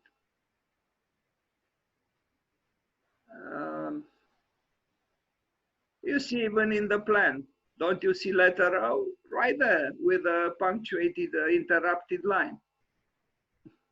The ellipse, of course, because it has to be an ellipse, because the gentleman is a mannerist. You know, he's not, his spirit is not classical. He loves distortions and interruptions and discontinuities. And finally, we arrive at this, personally, I think, unbelievable work. In fact, even my laptop became agitated because it was supposed to, I think, write 21 there, like 2, 10, and 1, but it became what you see. But I'm not sure. Maybe it was meant like this because, again, we are dealing with someone, a master of subtilitas. So maybe even the name of the museum has some subtilitas in it. This is, it was not yet built as far as I know, and my confessed wish is that it will never be built. When I see this picture, I become very depressed. I confess. I mean, I like, you know, new architectures and new images and so on, but it's something about this building that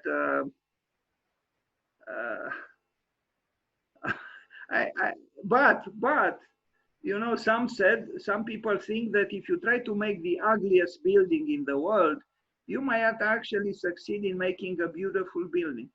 So maybe I'm wrong, and it will be indeed one of the most beautiful buildings built in the world in the past I don't know how many years. For now, I don't see any beauty in it, and nor in its conception. Even the words he uses, light scheme. So I don't know. The word scheme, I know it is used in English, but the gentleman is Swiss, and yes, he used the international language. But I didn't see. I saw many projects in my life, but very rarely I see the word scheme, because you know the word scheme has some other meaning as well. That's what I'm trying to get at. Again, the structural scheme, you know. And I think this is like there is a word in psychoanalysis. When unconsciously you whisper or you murmur certain truths, which your unconscious is unable to keep it, or your conscious is unable to, or your consciousness, your ego, your superego is not able to suppress. There is a term in psychoanalysis, you know, where you escape.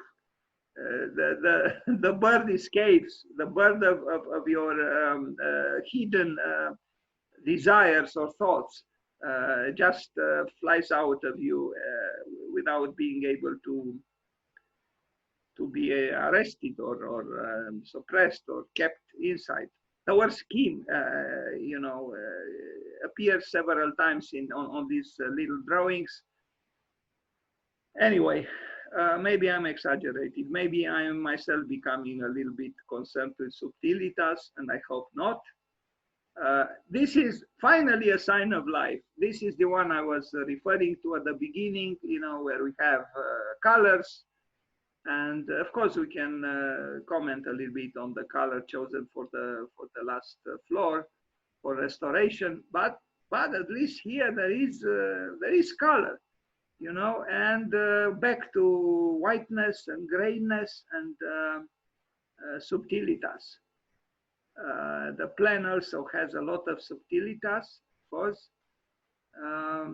When you think about this, that this building is supposed to be in a magnificent natural landscape, and look at those stairs in the center, totally divorced from what is outside, no? The beauty of nature, which could have been seen and participated in, and it's just the circulation became almost sadistically contrived right there in the center, you know, minimal and austere, and I don't know, it's something bizarre. And then the beautiful dentures on the facades, which remind me of, as I said, of the film, the Hollywood film, which earned a lot of money, The Joker. That's it. I know I was carried away by maybe highly subjective or personal views, but I think we should express ourselves. Now, if you want, either we comment now on his work, or I show you this very interesting architect who has something similar to Olgiati, that's Peter Markli. Okay, let me do Peter Markli, and then we can comment on both. So we know we accomplished the task. So this is an architect who is a few years younger than Olgiati. I think Olgiati is 68 and Markli is 63, 64, something like this. They are close in age, and they are also both Swiss.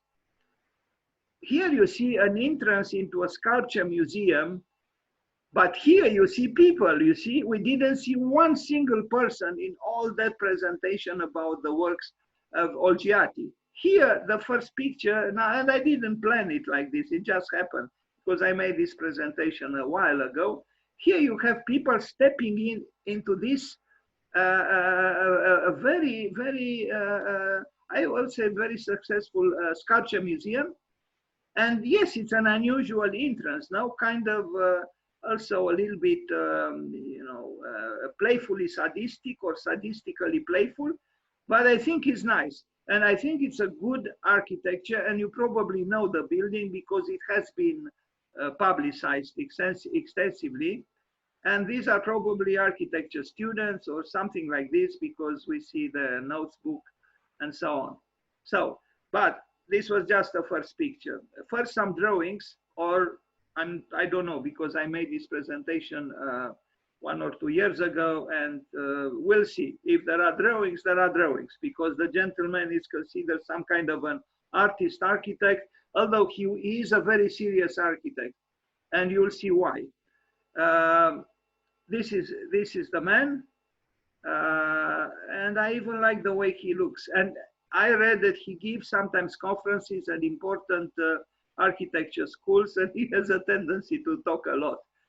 Kind of like me, so he tortures the students for 3-4 hours at least.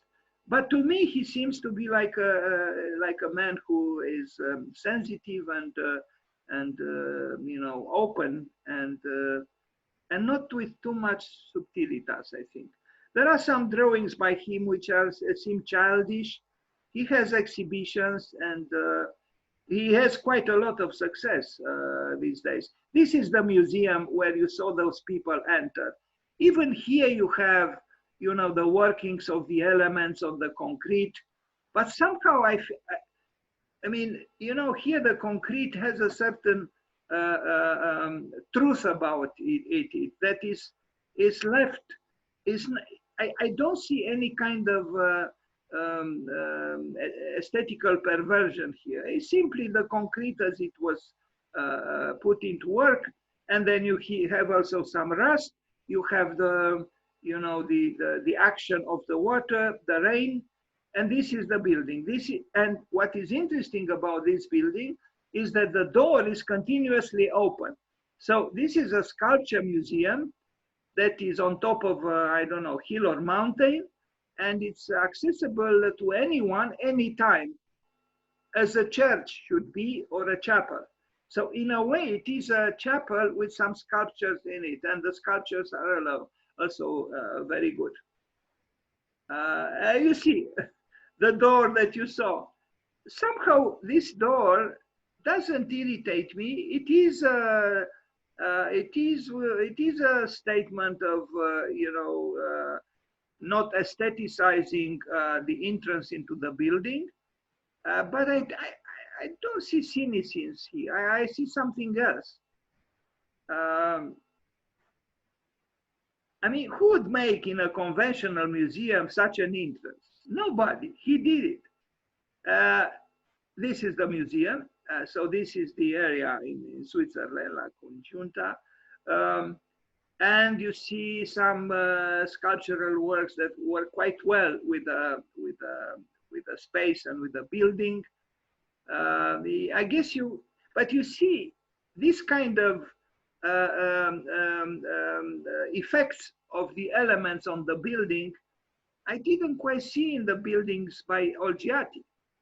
Here we see them and they don't bother me because they are, I don't know, there is something, you know, natural and casual about. There is a casualness that I like, which has to do, I think, with sincerity. And it is a good building. It is a good building. And I found out almost by accident about this architect from a Swedish architect who worked in the office of a very interesting Swedish architect nobody talks about, at least here.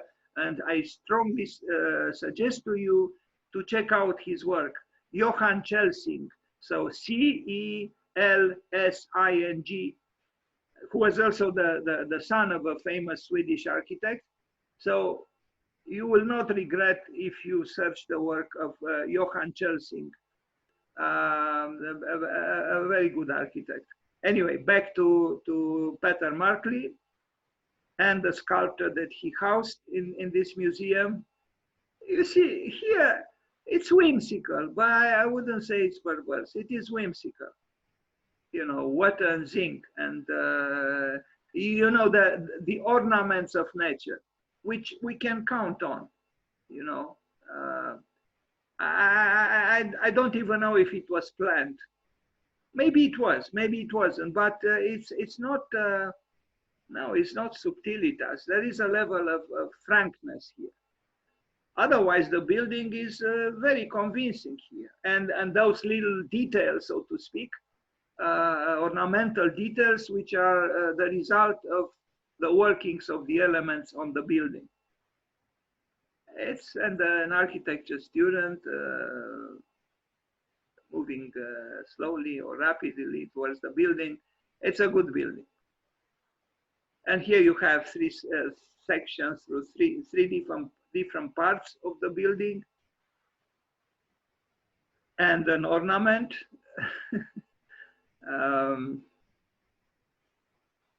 So many of Hans Josephson's sculptures, this is the sculptor, are incorporated in Peter Markley buildings.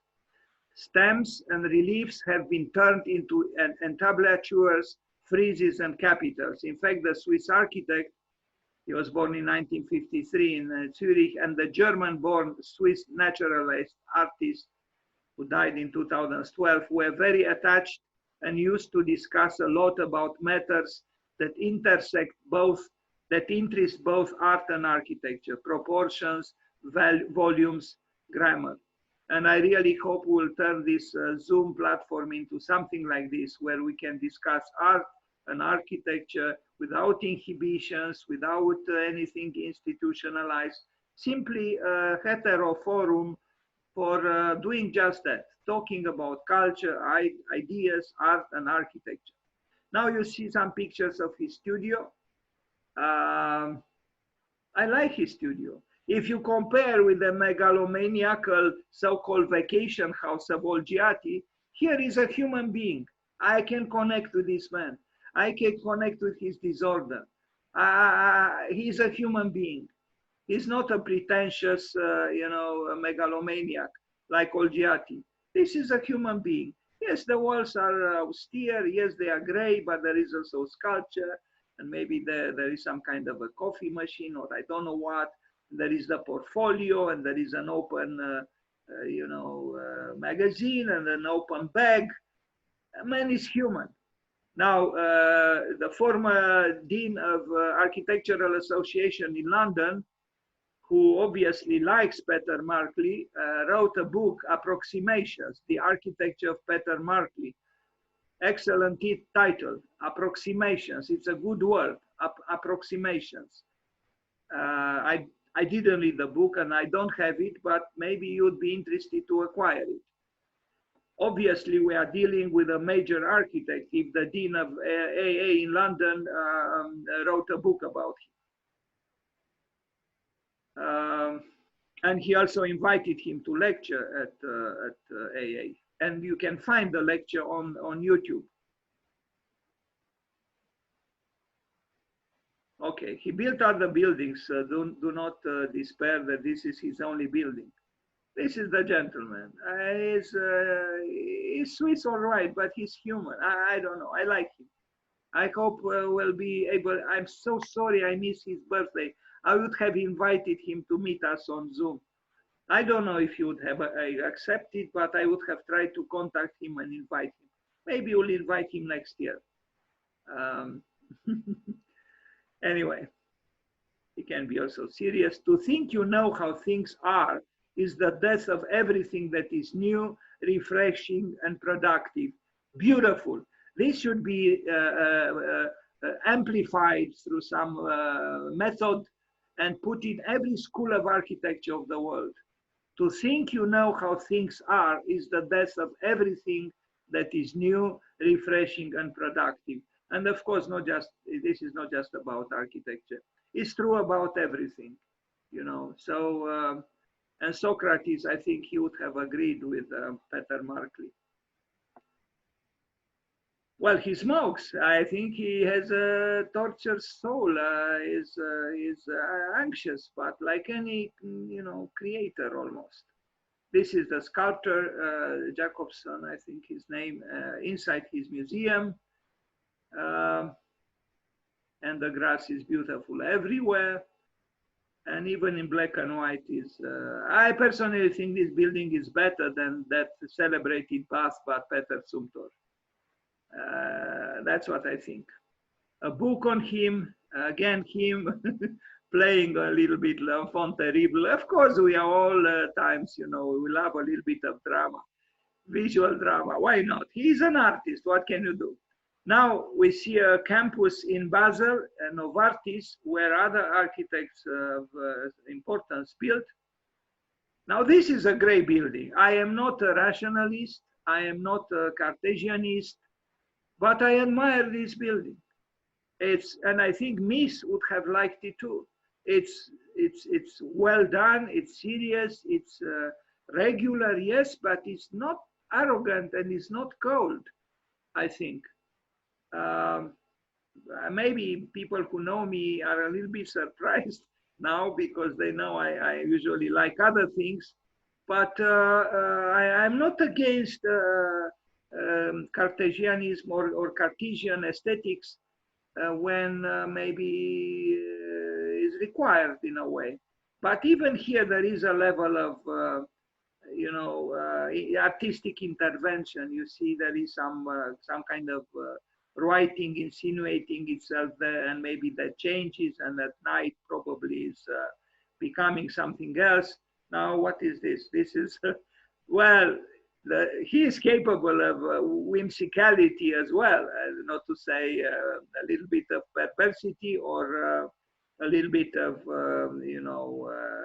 playfulness, of guilty playfulness. He is. This is the plan, I think, of that house. and or as it was, a sketch of what it was and what he did with it. Yeah, a little exercise in this kind of postmodernism, perhaps.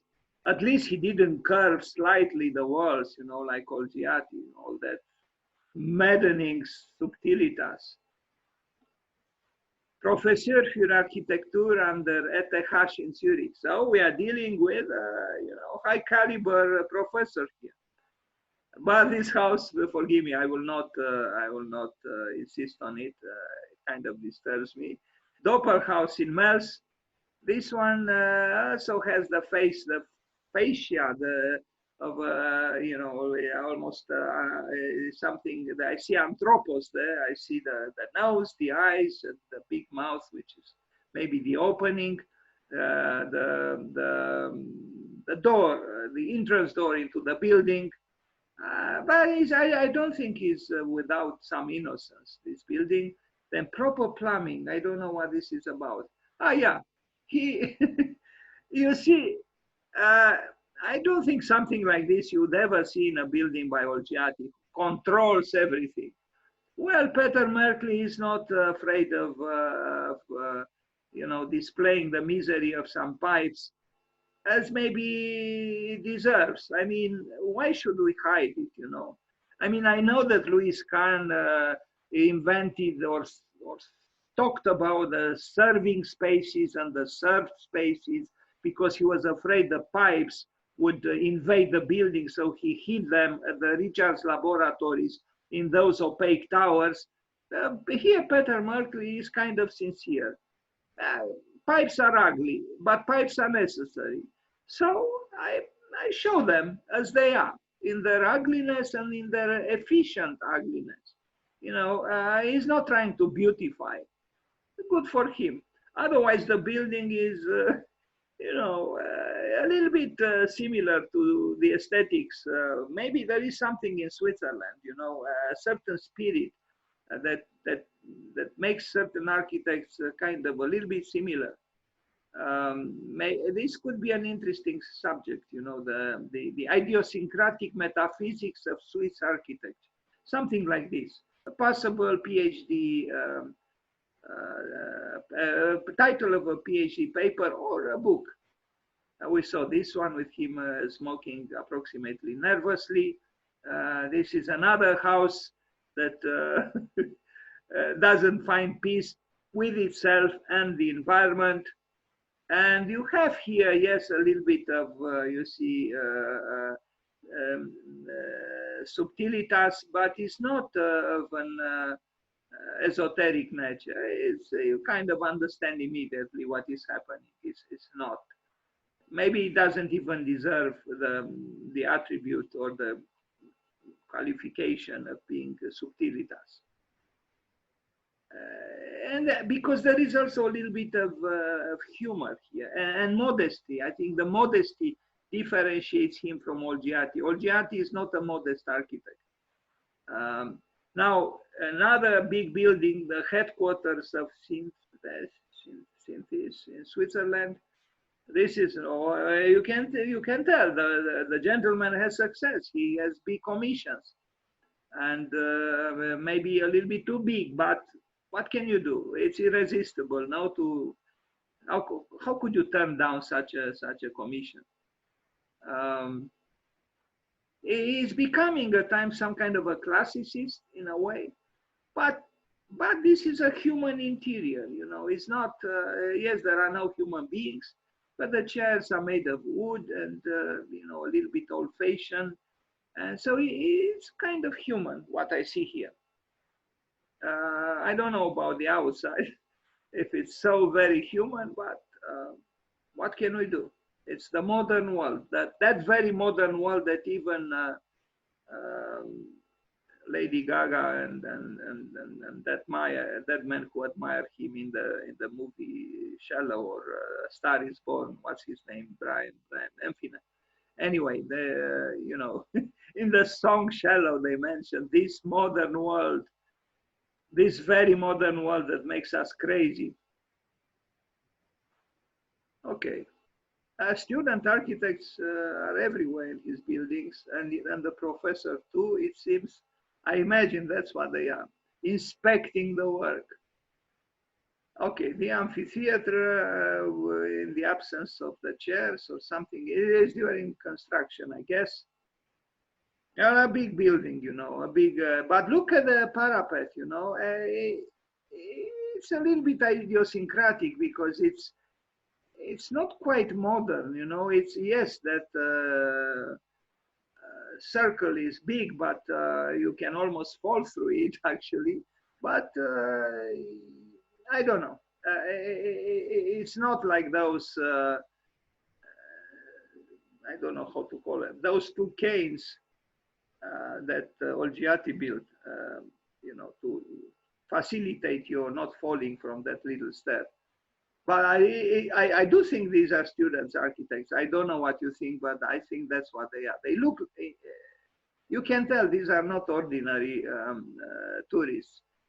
Anyway, yeah, kind of almost traditionalist parapet now,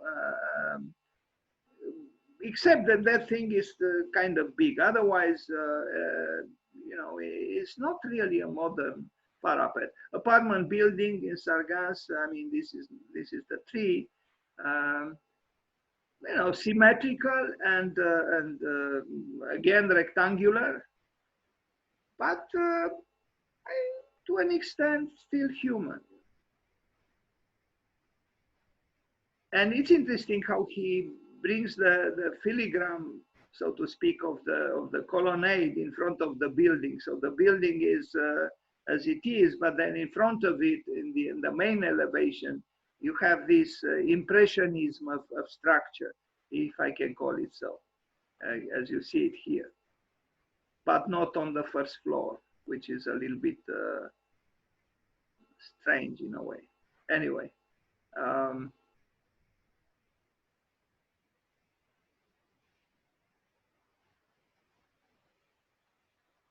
Drawing. He has many drawings like this and has exhibitions with such drawings, you know, which are,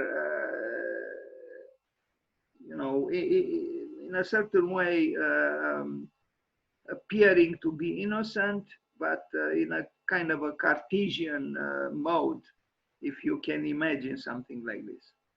The Cartesian child in MARKLI, you see him at the opening of the exhibition.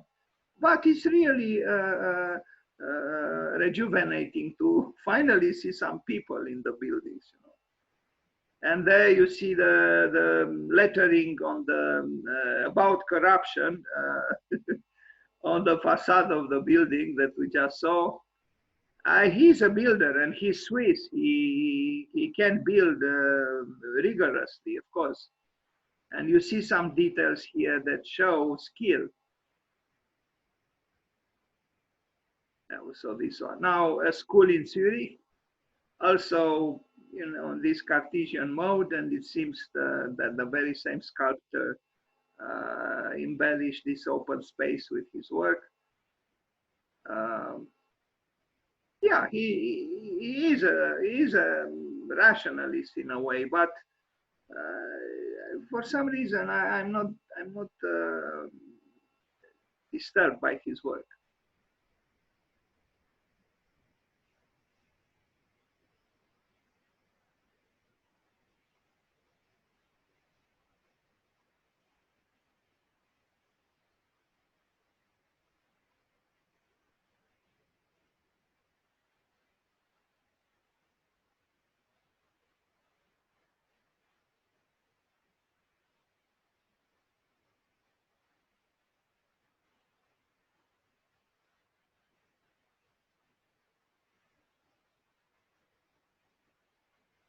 I think this stair and the handrail are properly done. Some of his drawings, a little bit folkish or childlike, a little bit, you know.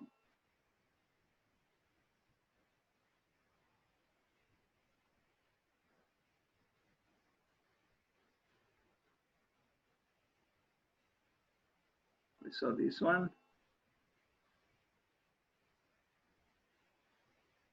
And his office. It looks like he works alone almost. And some drawings, I think we saw some already, but maybe we'll see a few more. This is a little whimsical.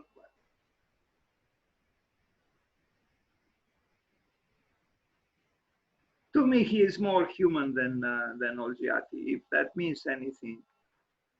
What does it mean after all, human? I could elaborate, but I could connect with him, you know.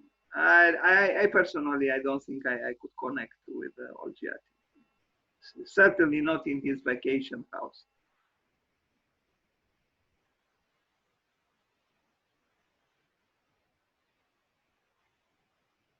Beyond Babel, I guess this is another book, or it was an exhibition. This one we saw. I don't know what's going on here. This is, I think, on the terrace of that building. This is a big campus where other important architects built. Laziness, we saw. We saw corruption. Now we see laziness. Why not? Again, you know, it softens me just looking at these parapets that are so unmodern, you know. But in a way, this adds a certain quality, an unexpected quality to his work.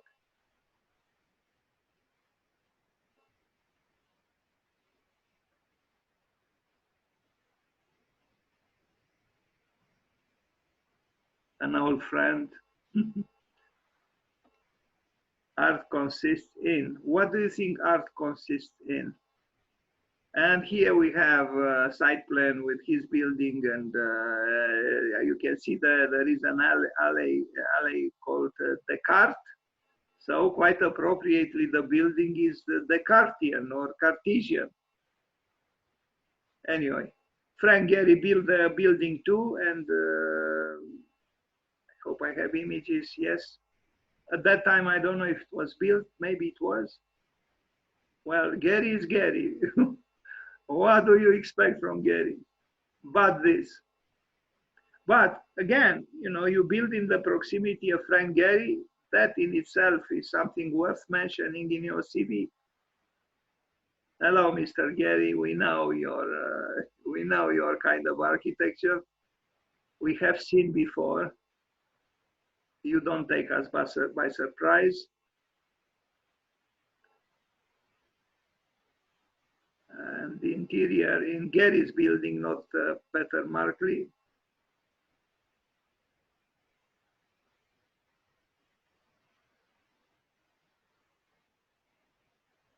Yes, structural viscerality.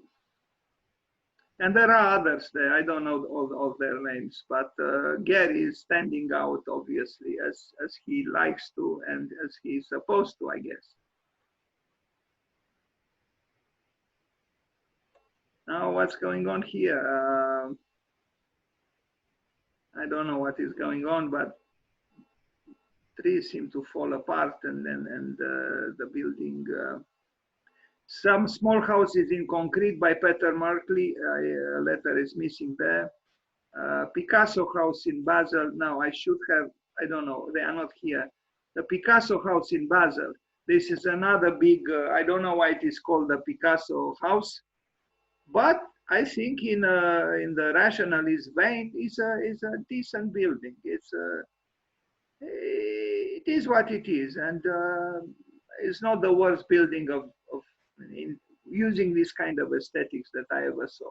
I think is actually well. It looks a lot like I don't hear. House Museum from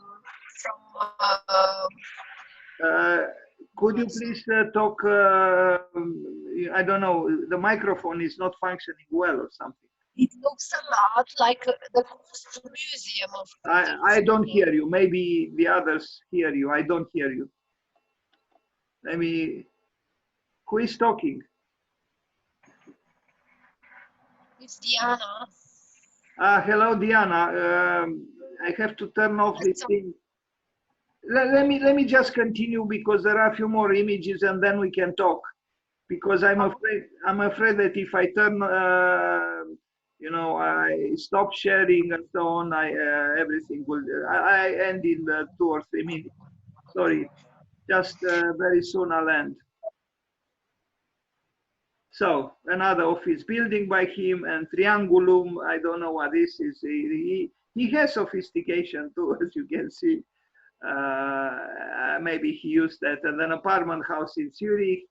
You know, there is a room in Swiss architecture for banality as well. You know, maybe many cities in the world have buildings not dissimilar and not less architecture than this building, but they are not considered highly, I guess. I don't know.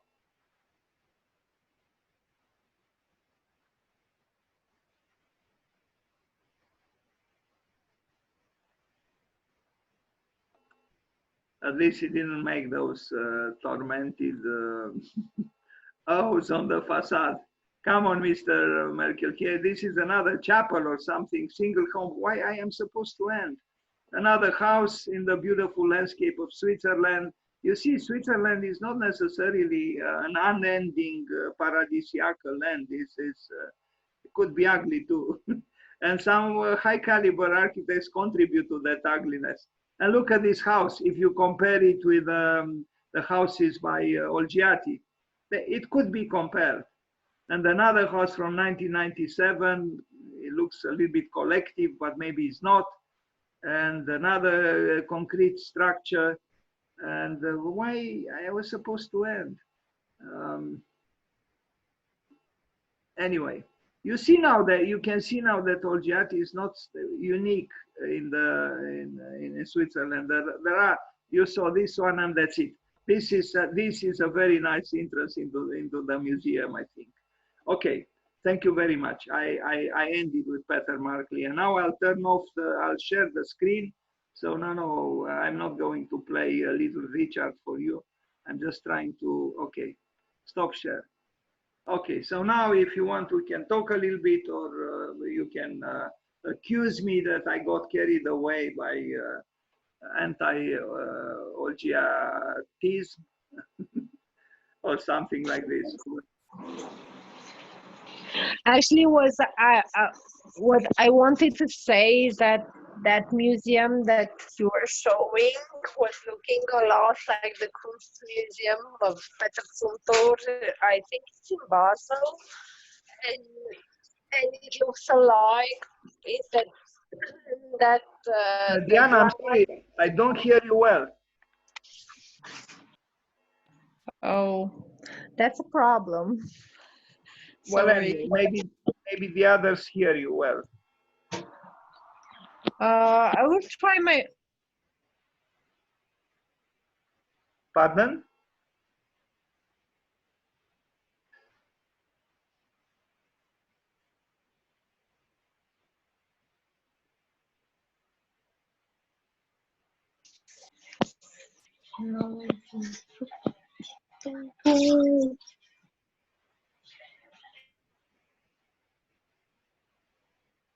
Are you still there, Diana?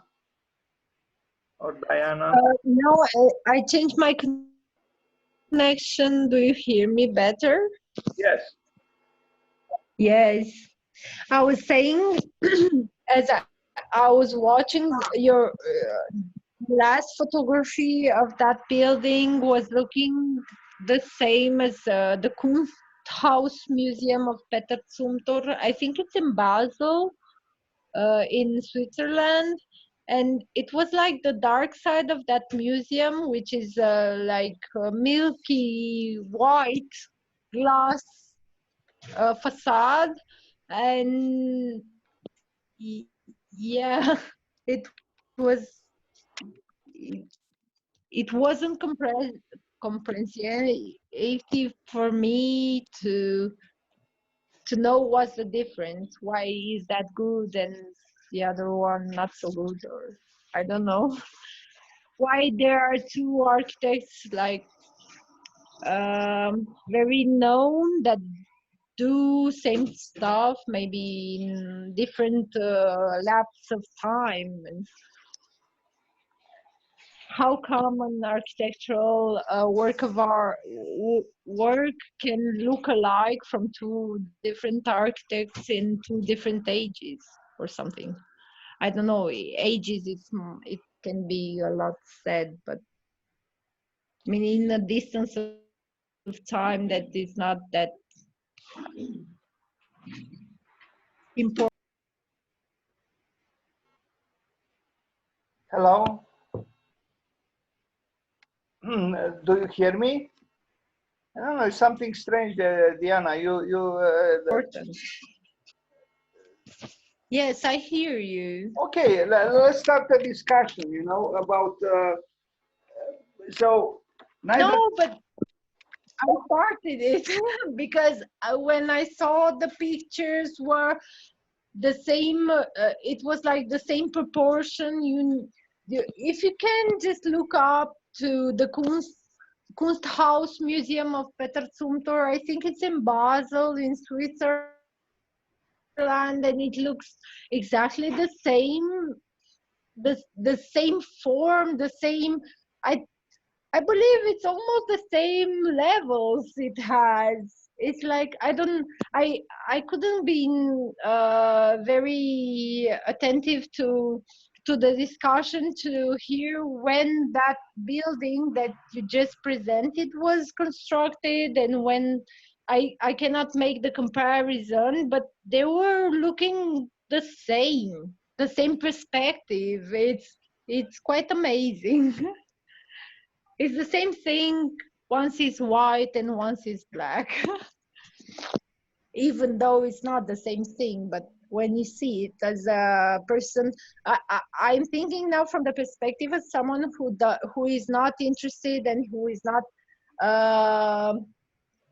keen on architecture, and you see those two buildings, and your impression, my impression, if I put myself out of the architectural education, is that those buildings are the same one in different places.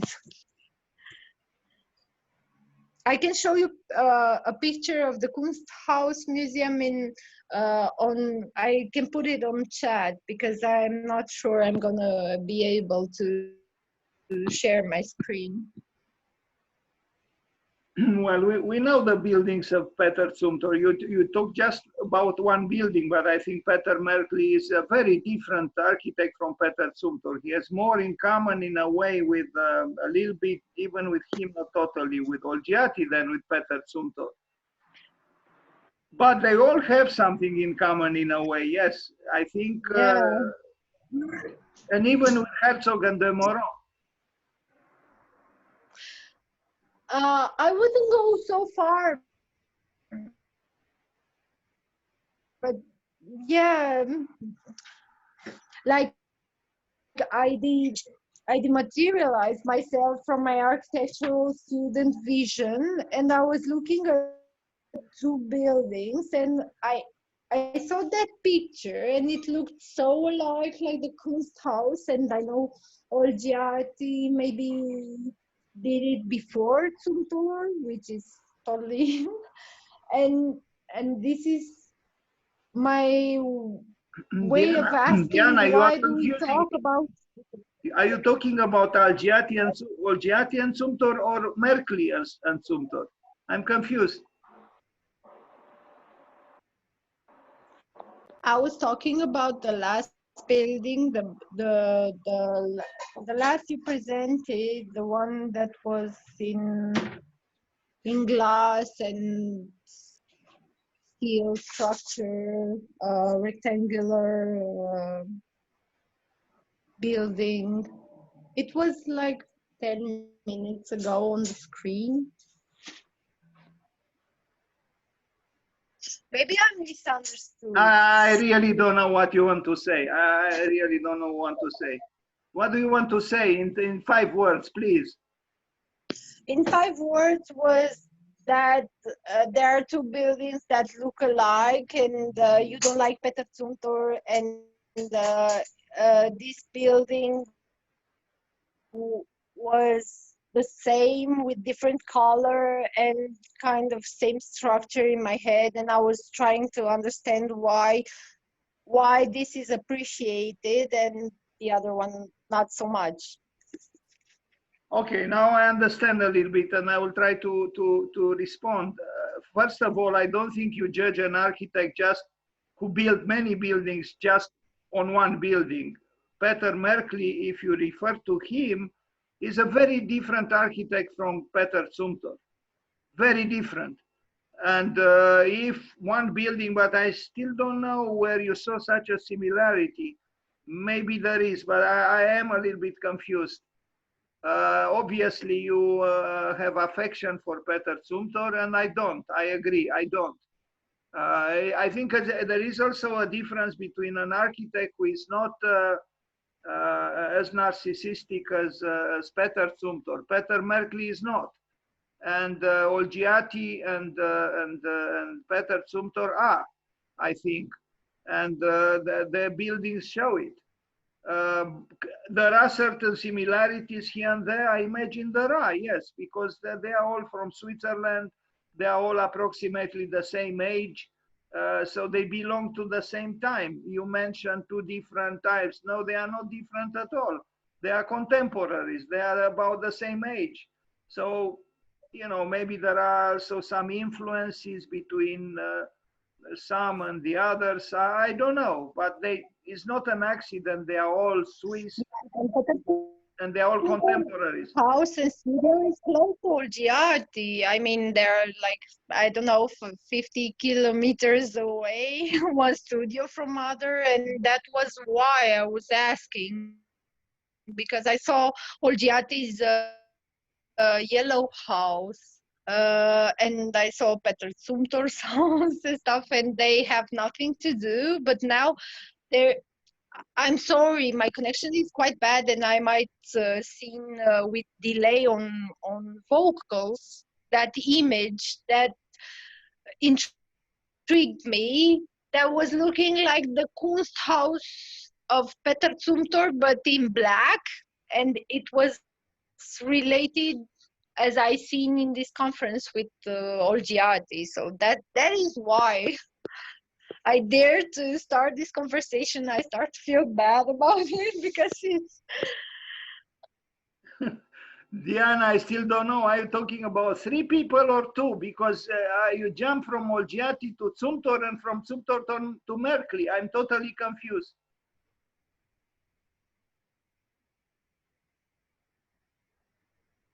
I saw in this conference, I told you the connection is quite bad, and I was looking at the images. I heard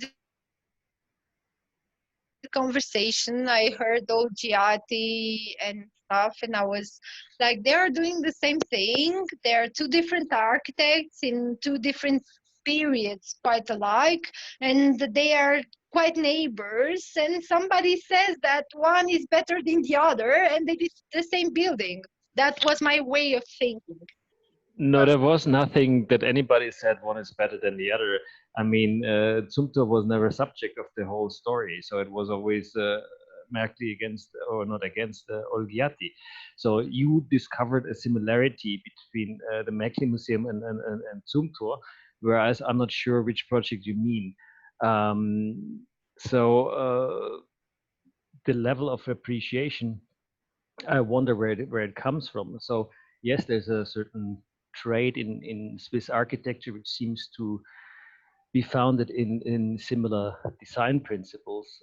However, they're still expressed differently from all these 3 architects. Sort of, you know, they depart from each other in different ways, I would say. So it's not entirely comparable, because I mean there are subtle or even a lot differences in their works, no?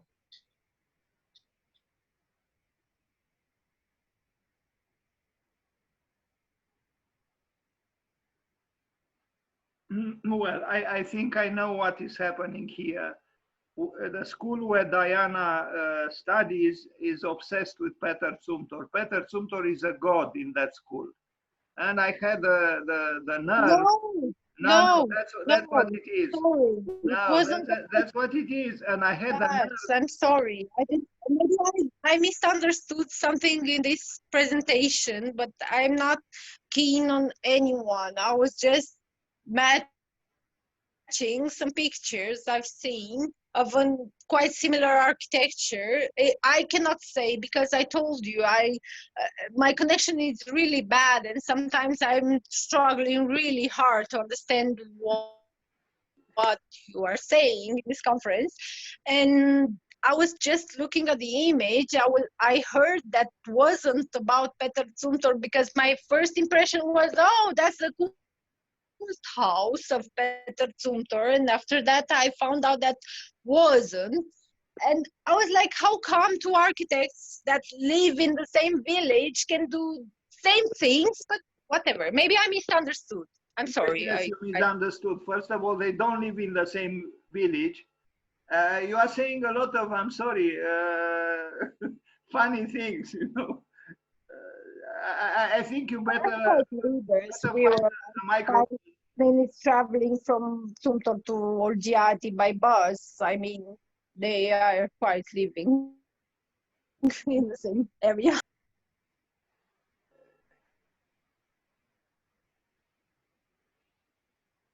So what's going on now? The images disappeared.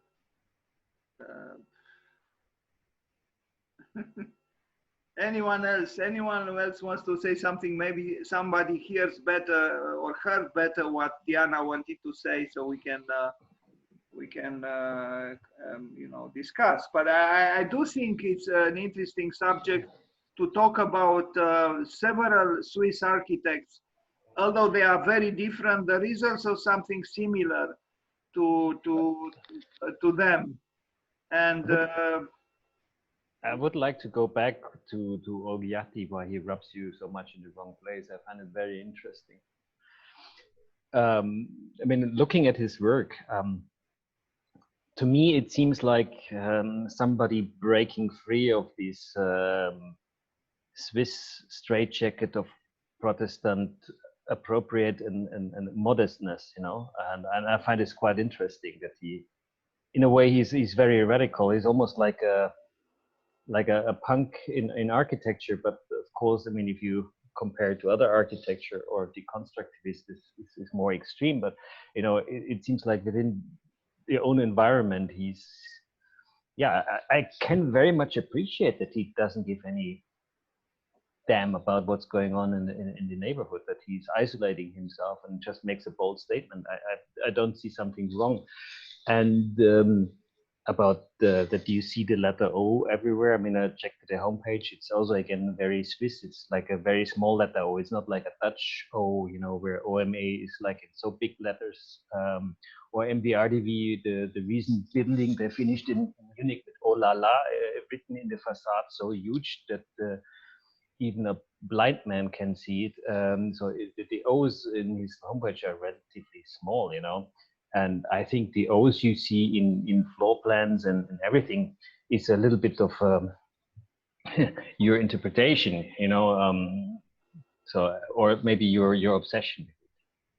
well, Florian, yes, on his website is small, but it makes it's actually even more piercing and perverse because in his buildings it is not small at all, as you can see. Yeah, sure. But are you sure he uses it as a letter O? Maybe, you know, maybe just like a circular void. I mean, they're not bad, the circular void, because I don't know. No. Let me give, look, I'm not totally against you. It's just like also for the sake of argument or for the sake of exploration. Because I think you pointed out quite correctly, if you look at the structure, it is so regular that you could mistake it for a parking building, right? But then he has in the facade or in the vertical, he has the balconies and the ovally shaped cutout balcony voids there with the V handrails around. So that seems to sort of break this rationality into something else. And I think that O makes it something special and beyond just the parking garage typology.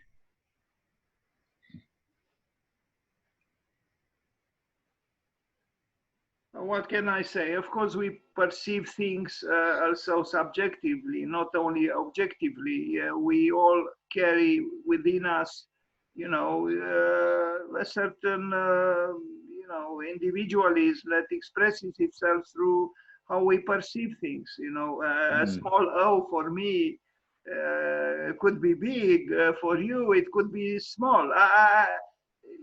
I don't know. I still think OLGIATI is not a very innocent man. This is what I think. And oh yeah, no, I agree. He is not innocent. The question is like, is the O or is the oval and the round openings he's piercing into his building really related to the letter O as you see it? Maybe it's not. Maybe it's not. But. Maybe it's just an accident, but you know, it was a nice springing board for my speculations. Yeah, no, I agree. I mean, look, if it's on purpose, then of course it's hilariously narcissistic, as you say. But if it's just like, okay, I like to break, let's say, the orthogonality with a round element as a design approach, or maybe also a piece of signature not related to my last name, then I think it's absolutely valid. I like the way Daliana smiles in that picture that she displays. It's like the wise person who doesn't say anything, but she hears everything, and the smile is her answer. Thank you, Daliana. Well, that's my default Facebook photo. No, it's appropriate. I just wonder actually, because I read that the late OLGIATI, I mean this OLGIATI actually is what do I say? Sorry, I'm so sorry. I'll be right back. Actually, I forgot that I had to present also Carlo Imonino. You know, it's his birthday. You know, I mean, for as long, I mean, there are still here 10, 11 people I can show you. It's not a big presentation because I couldn't find,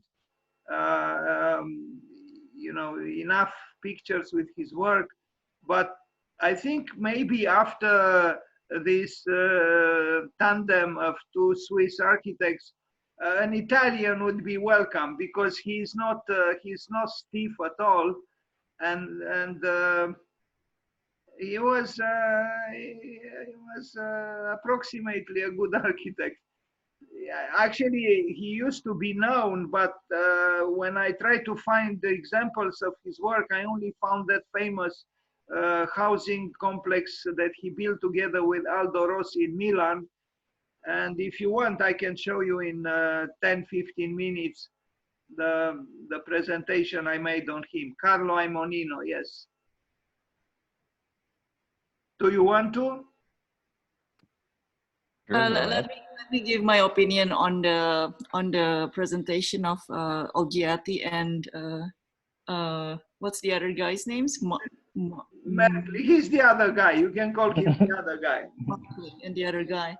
I mean, I must say, I think Swiss architecture is mostly about nice little projects. I mean, I'm really sorry, I don't see any greater vision behind that. And of course, I think what's really strong about Swiss architecture is its level of precision and detailing. But I'm surprised to see some of these like entrance to museum being so unfriendly to the disabled people, inaccessible. I wonder if that should be not part of the building regulation, which must be so tight and so regulated in Switzerland. So I'm wondering that kind of things. But I mean, these two architects, I think they're doing nice little projects, and that's about it. There is no vision to change society or to explore on certain aspects of life. I think that's their level. I mean, that's it. Sorry to say this. Thank you. Thank you, Daliana. Any comments from the audience?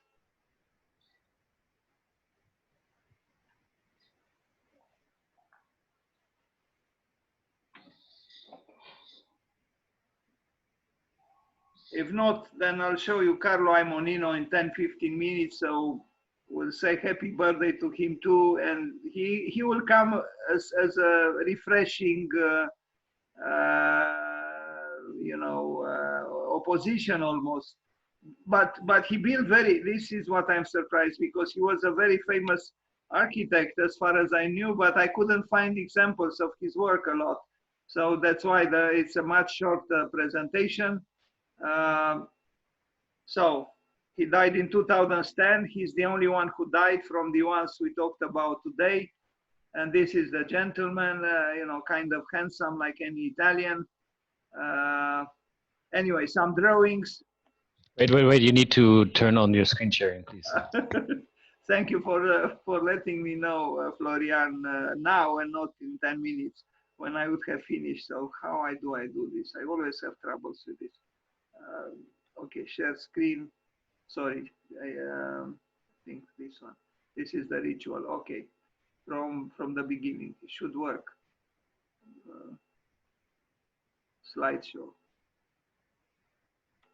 Okay, do you see it? Yes. You see it. There. Yes. Okay, so Carlo Imonino. This is the gentleman, and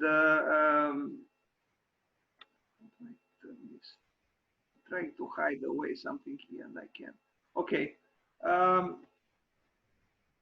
Hello, Mr. Imonino. Some drawings, and I actually, when I look at the drawings of this Italian architect, I almost have a desire to draw again, you know, by hand.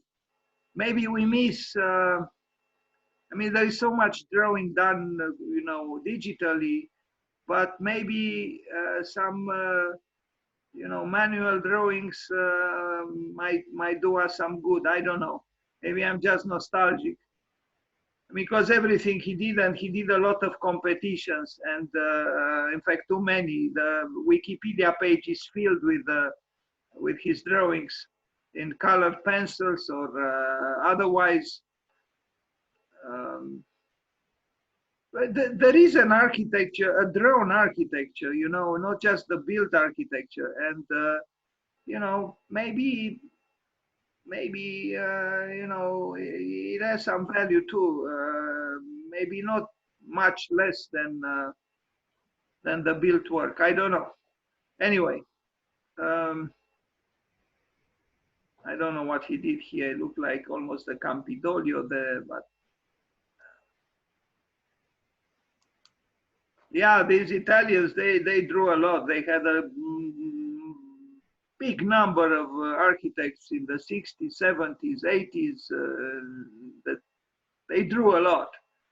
And so I'm sure there are, you know, you can fill a museum with Italian architectural drawings. But there is, you can tell, we are in the South now. There is sensuality, there is color, there is playfulness, there is also foolishness. This is the Palazzo di Giustizia. I don't know if I found the, no, I didn't. I wanted to find a picture. It was a competition entry. Then a scientific liceo, high school. This one I have pictures of 1970, 1973. Not glorious pictures, but here you see it better. It's almost like the apartment building by Aldo Rossi in Milan, but it's not by Aldo Rossi, it's by Carlo Imonino. And the classroom, the well-known classroom. I see someone sleeping there, you know, in the back. Welcome to the school. And a stair without subtilitas, you know, like in Olgiati's work. And then Back to the Future. God, you know, something, I don't know, about this alignment, all staring at the same monitor. And an amphitheater. And this is an apartment building in Pesaro. He always worked, almost always. I chose only the examples where he kind of worked alone, but they are very hard to find. Most of the time, teams of 3, 4, 5 architects. Even here, he worked with at least one partner. So it's hard to know exactly, you know, what he did. They work together, of course. But in Italy, almost anything is nice because of, well, not now with the pandemic, but when things were without the pandemic, you know, this is normal architecture, nothing, no oval balconies with reflections and, concrete letter O's one after the other. It's a regular building. And a regular sketch, not much subtilitas, but it's a public building, you know. It's and it doesn't look like a parking lot, which escaped the fatality of a parking lot image by some idiosyncratic form of aesthetics. This is a Centro Direzionale Benelli in Pesora, again, very Pesaro, very similar to the other one. Sorry, Mr. Raimonino, but we wanted something else. The Colosso, you see some drawings. I think he proposed the Colosso in the proximity of the Colosseum, and you see some drawings. Colosso, indeed. I mean, you see like 3 floors of the Colosseum. I have to talk with Judith about where to find better references, Mr. Olgiati, because I couldn't find them at the time of, I mean, I had at my disposal, but you see the Colosso in the exhibition, that's where it remained. Much of the inventiveness and the creativity of these Italian architects remained on paper, on drawings, and in exhibitions. But somehow I miss, you know, these references to art history, to culture, to, yeah. I mean, the world of references, in other words. Maybe I'm just nostalgic. Now, this is this is what it could have been, the Colosso. On the left, the Colosseum, and on the right, grandi disegni, grandi progetti, architettura, arte moderna, 2005, 2006, not too long ago, actually. A book by him, something in preparazione, Teoria dell'architettura. I think he was probably unemployed or, yeah, unemployed, and he began to write a book, The Theory of Architecture, with such pages where he wrote by hand. Kind of interesting. I don't think it was published, but an interesting attempt, you know, kind of refreshing. Maybe it was meant for kids. The drawings are not exceptionally skillful, but they do the job. Ok, and il Colosso, nuova sede dell'area di magazzini frigoriferi in Venezia. No, I couldn't find the picture. Sorry, again, I apologize. And we arrive at his major work. He's identified with this work, and I have a number of images, and this is the last work that I show today, the Galaratese Quarter in Milan, where he built together with Aldo Rossi. On the left is the building by Aldo Rossi, on the right, his own building. I mean, there are 3 large buildings. Hello, Mr. Olgiati. Hello, Mr. Merkley.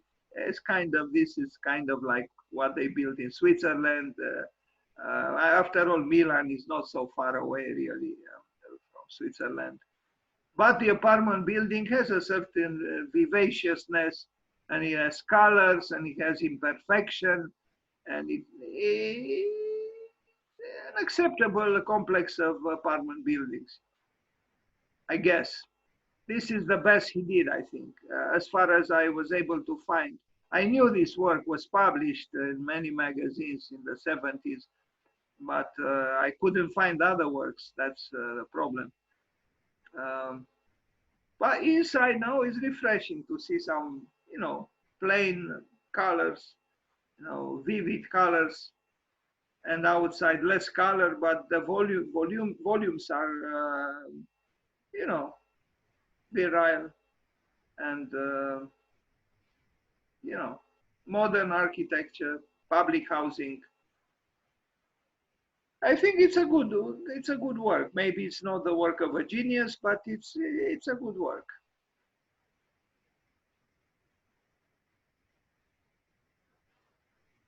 So now you see from the top, well, we'll come back to this because there are actually 3 long blocks of flats. Inside also color, not much subtilitas, but I kind of like that there isn't much subtilitas. And you see in you know, the side plan, it's okay, I think. You know, from the idealistic 70s. Well, actually, the idealists belong to the late 60s, but you know, remnants of that idealism found its place also, their place also at the beginning of the 70s. That's it.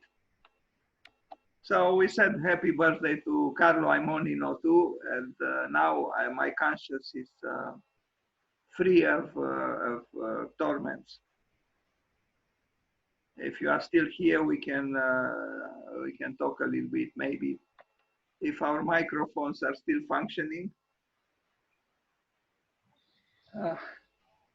Tomorrow we are supposed to, maybe you can have a talk about John Haydock. It's his birthday, and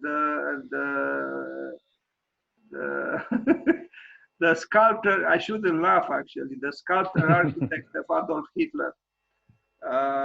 He was actually a good sculptor, and I feel like presenting him and John Haydock together. In fact, I started to work on it because there is a vigor in that sculpture that I think is missing. And today I found out that he was friends with Salvador Dali. So an architect was also a sculptor. So who is the architect? His name is you probably know him, and I'm now too tired. Aro Becker.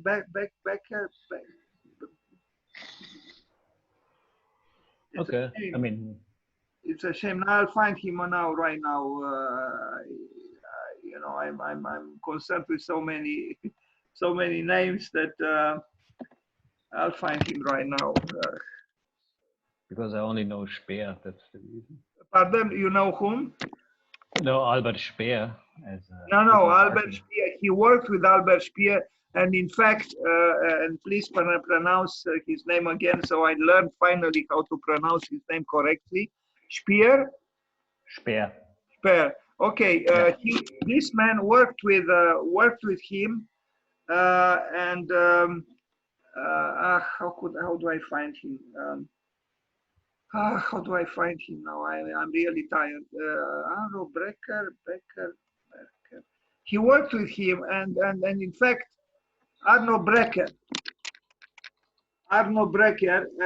was a German architect and sculptor who is best known for his public works in Nazi Germany, where they were endorsed by the authorities as the antithesis of degenerate art. One of his better known statues is the party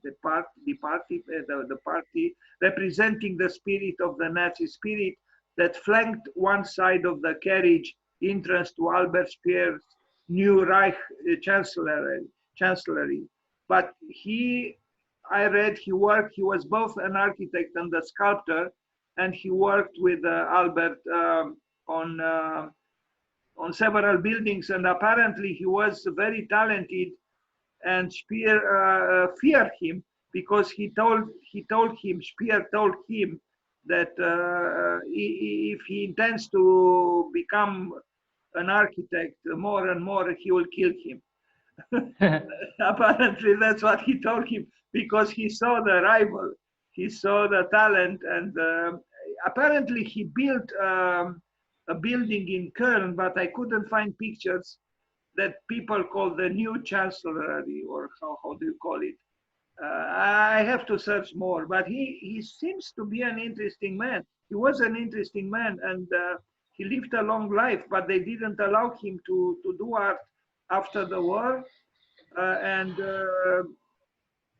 slowly he turned to architecture, and I don't know how he became a friend of Salvador Dali. But his sculpture is very impressive. I mean, if I show you right now a picture or two, you'll understand that we are dealing with a very interesting, very convincing sculptor. You know, yes, you might call him not so-called modern, but for example, this is his grave in Düsseldorf. I don't know if you see it,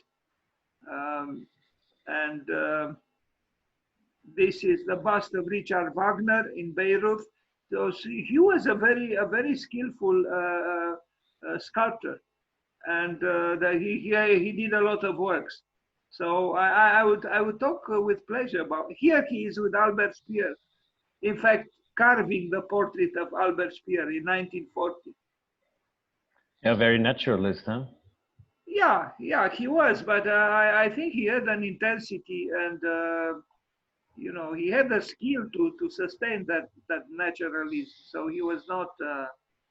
I think he was a good sculptor, and you know, finding out that you know, someone like Salvador Dali appreciated him, and apparently they were friends. It means he was well regarded even by, you know, so-called unconventional artists. So it will be his birthday tomorrow, and I will probably say something about him. I will gather more information about his sculptures, because he believed, and I think correctly, that the ornament of sculpture, that's how he expressed himself, could add something to the building. Especially for public buildings. Although in the case of Palladio, you know, sculptures sometimes adorn even private buildings, but in modern times, perhaps just for public buildings. And I actually thought of writing something with the title Zarathustra, an anti-Zarathustra, Arno Breker and John Haydock, because maybe I'm pushing it a little bit too far, but I see it. I'm sorry, I'm probably a little bit incoherent now because I am tired, but it's interesting to kind of contemplate a side of John Haydock's work in relation to the work of the gentlemen, and they were born on the same day. But maybe this is just a guilty exercise in playfulness. Maybe tomorrow I will just talk about John Haydock, and maybe again, you know, Peter Eisenman and Michael Graves and Richard Meyer. I don't have a presentation on Richard Meyer, but we'll see. Or maybe talk about Diller and Scofidio, you know, because they were his acolytes, you know, they. Yeah, Diller Scofidio would be interesting.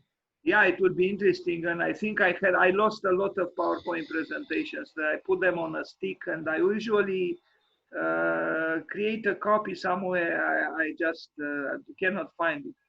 But yes, I could show a few works by Eisenman from a PowerPoint present, not from Eisenman and from Diller and Scofidio tomorrow. Yeah, so maybe we can talk tomorrow about John Haydock, Eisenman, Diller and Scofidio, and because they were all connected, they all taught at Cooper Union, and Haydock was the dean there, and Diller was his student, and Scofidio was his professor there, and Diller fell in love with the handsome Scofidio, and then they got married, but they forgot the year when they got married.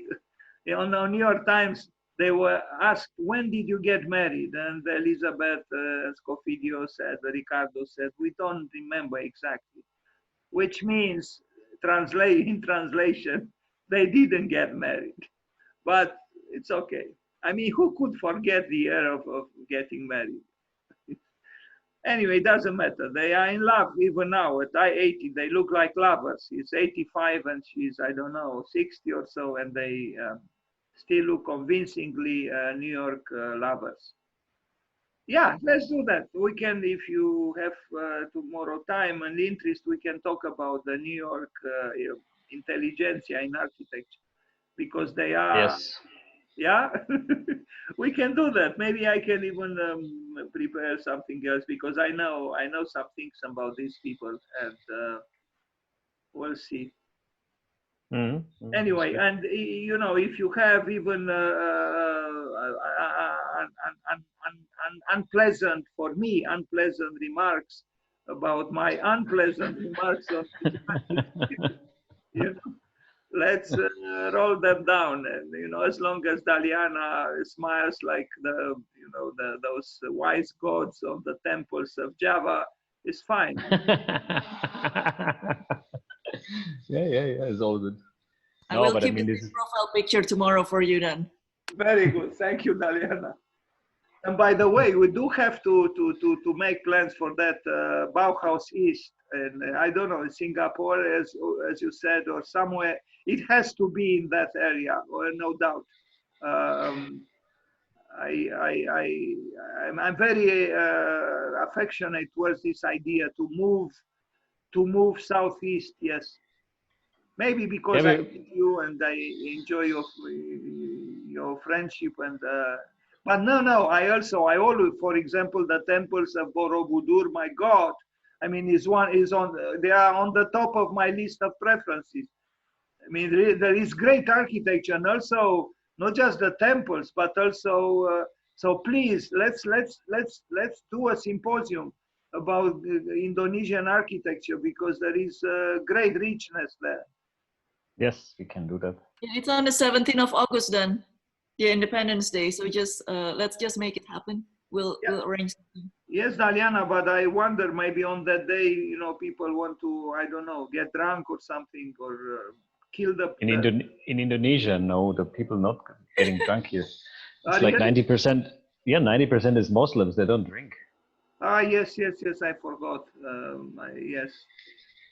Well, we have a lot of beer in the house, but I mean that's not typical. For me. Plus, beer is not really, you know, it's not really a drink. It's just beer. Liquid bread. Right. It's very innocent. I am absolutely. In fact, you probably could open a store with beer, you know, in the midst of a religion that prohibits it.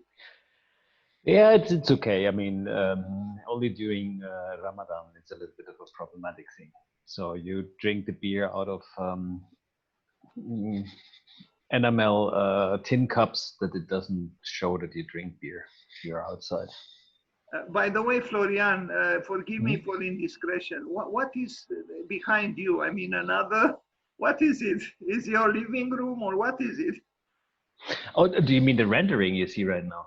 Is it a rendering? I mean, that blue sphere, and what's going on there? That was one of our competitions we did with a friend here. It was in Kaunas. There was the Science Museum competition a couple of years ago, which we did. And basically, yeah, the different parts of different disciplines of the sciences, and what we did is this curved linear walls, almost like these oversized specimen containers, and you know, it has different subjects inside, like planet Earth, or biology, or human anatomy. You see, like or a rainforest. So the whole idea was to have this museum partly submerged into the park, and part of the exhibition, as you see the statue of the oversized anatomy human being in the, left. I thought it was the Colosso by Carlo Aimonino. Yeah, it is. It's piercing through the park, so that actually the surface of the park, even if you don't pay entry fee and go into the museum, but the park already becomes the museum. So basically, the whole museum is submerged into the underground of the park. So A, not to waste park space, but also have the possibility of bringing the museum into the park, that you get this glimpse down, that you can look from the roof into the museum, sort of this vis-a-vis, this vice versa, this height thing. That's the idea behind it. I can show you some images if you're interested. And you have some lighting like in the Viipuri library by Alvar Aalto, those circular. No, they're highlights O's for OLGIATI. No, it's not. It's not. Sorry. No, of course not. Yeah, no, this is a little bit. Yeah, I mean, we like Sana very much. You know, the slender column which goes up, and there is I think Braunfels made in Munich similar columns which I liked very much. So they go up, and then they have a connection with the cross beam system which holds up the ceiling. But then the column is not ending in the ceiling itself, but in this cross beam, which then is flooded with light. So the column starts to sort of disappear in the light, becomes infinite in a way, a vertical vector. We found this a very interesting sort of architectural device in a way. Sort of not having the heavy capital of a column, but the heavy capital of a column sort of disappears, the construction disappears in light.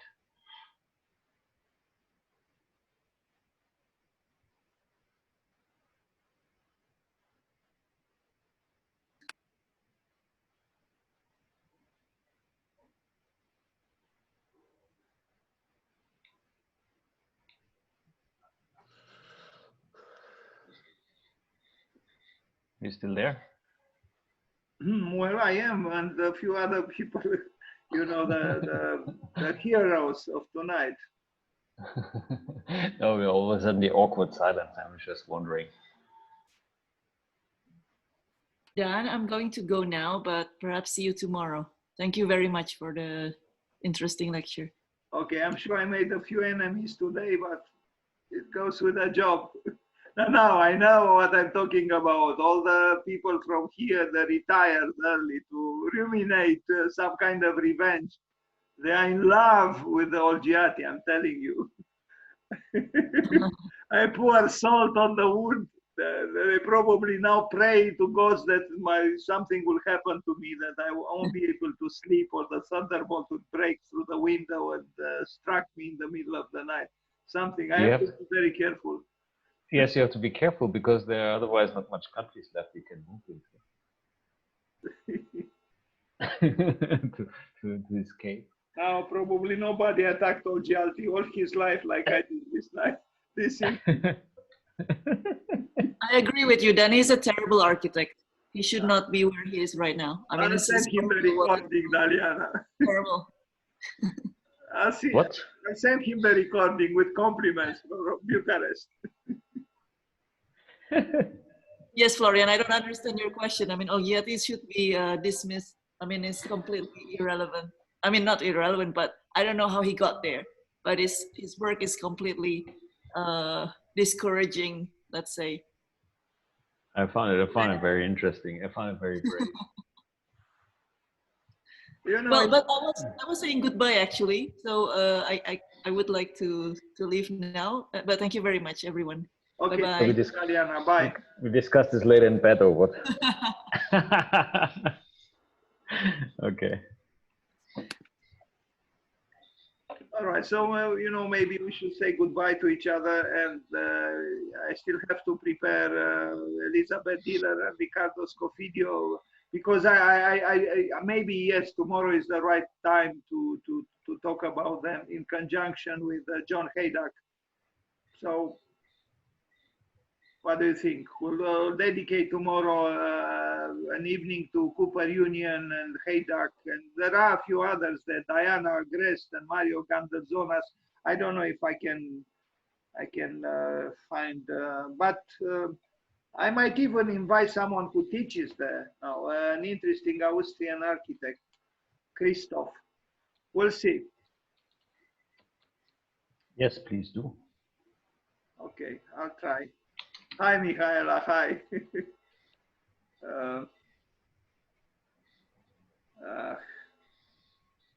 Okay, then we go, right? Mm-hmm. Okay, so Mr. Pop, thank you very much. Vă mulțumesc că ați fost aici și îmi plac intervențiile dumneavoastră. Vă rog, mai veniți oricând pentru că sunt informate și interesante. Ei, a fost întâmplarea că vizitasem acel muzeu. No, but in the past you also had some very interesting participation, so we are welcome you anytime. And we had here maybe one day when we'll have also the people from Timișoara, Ioan Andrescu and Vlad. They come from time to time, so maybe we'll see some kind of a dialogue in triangle. We'll see. Am fost cu el acum 2 zile într-un Zoom Ok. la o comisie de doctorat. Right. Okay, so let's maybe you know, say goodbye to each other now, and hopefully we'll see each other tomorrow. Yes. Yes, let's see each other tomorrow. Thank you, Florian, for being present. Thank you, Robert Jimenez, and we welcome you back. La revedere! La revedere. Goodbye. La revedere.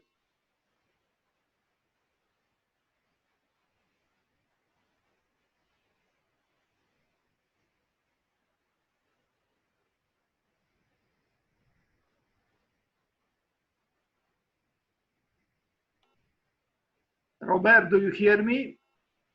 Are you still here?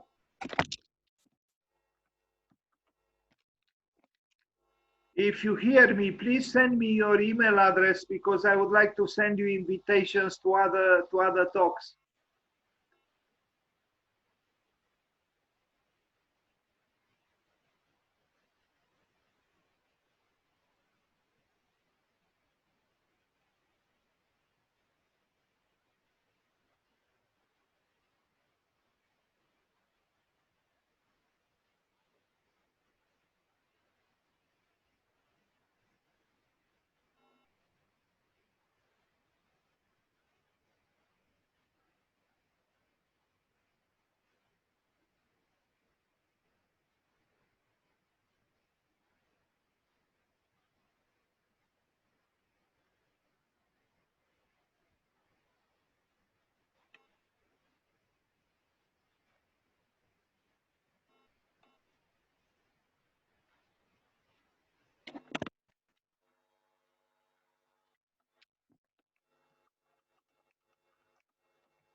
Robert, are you still here? Do you hear me?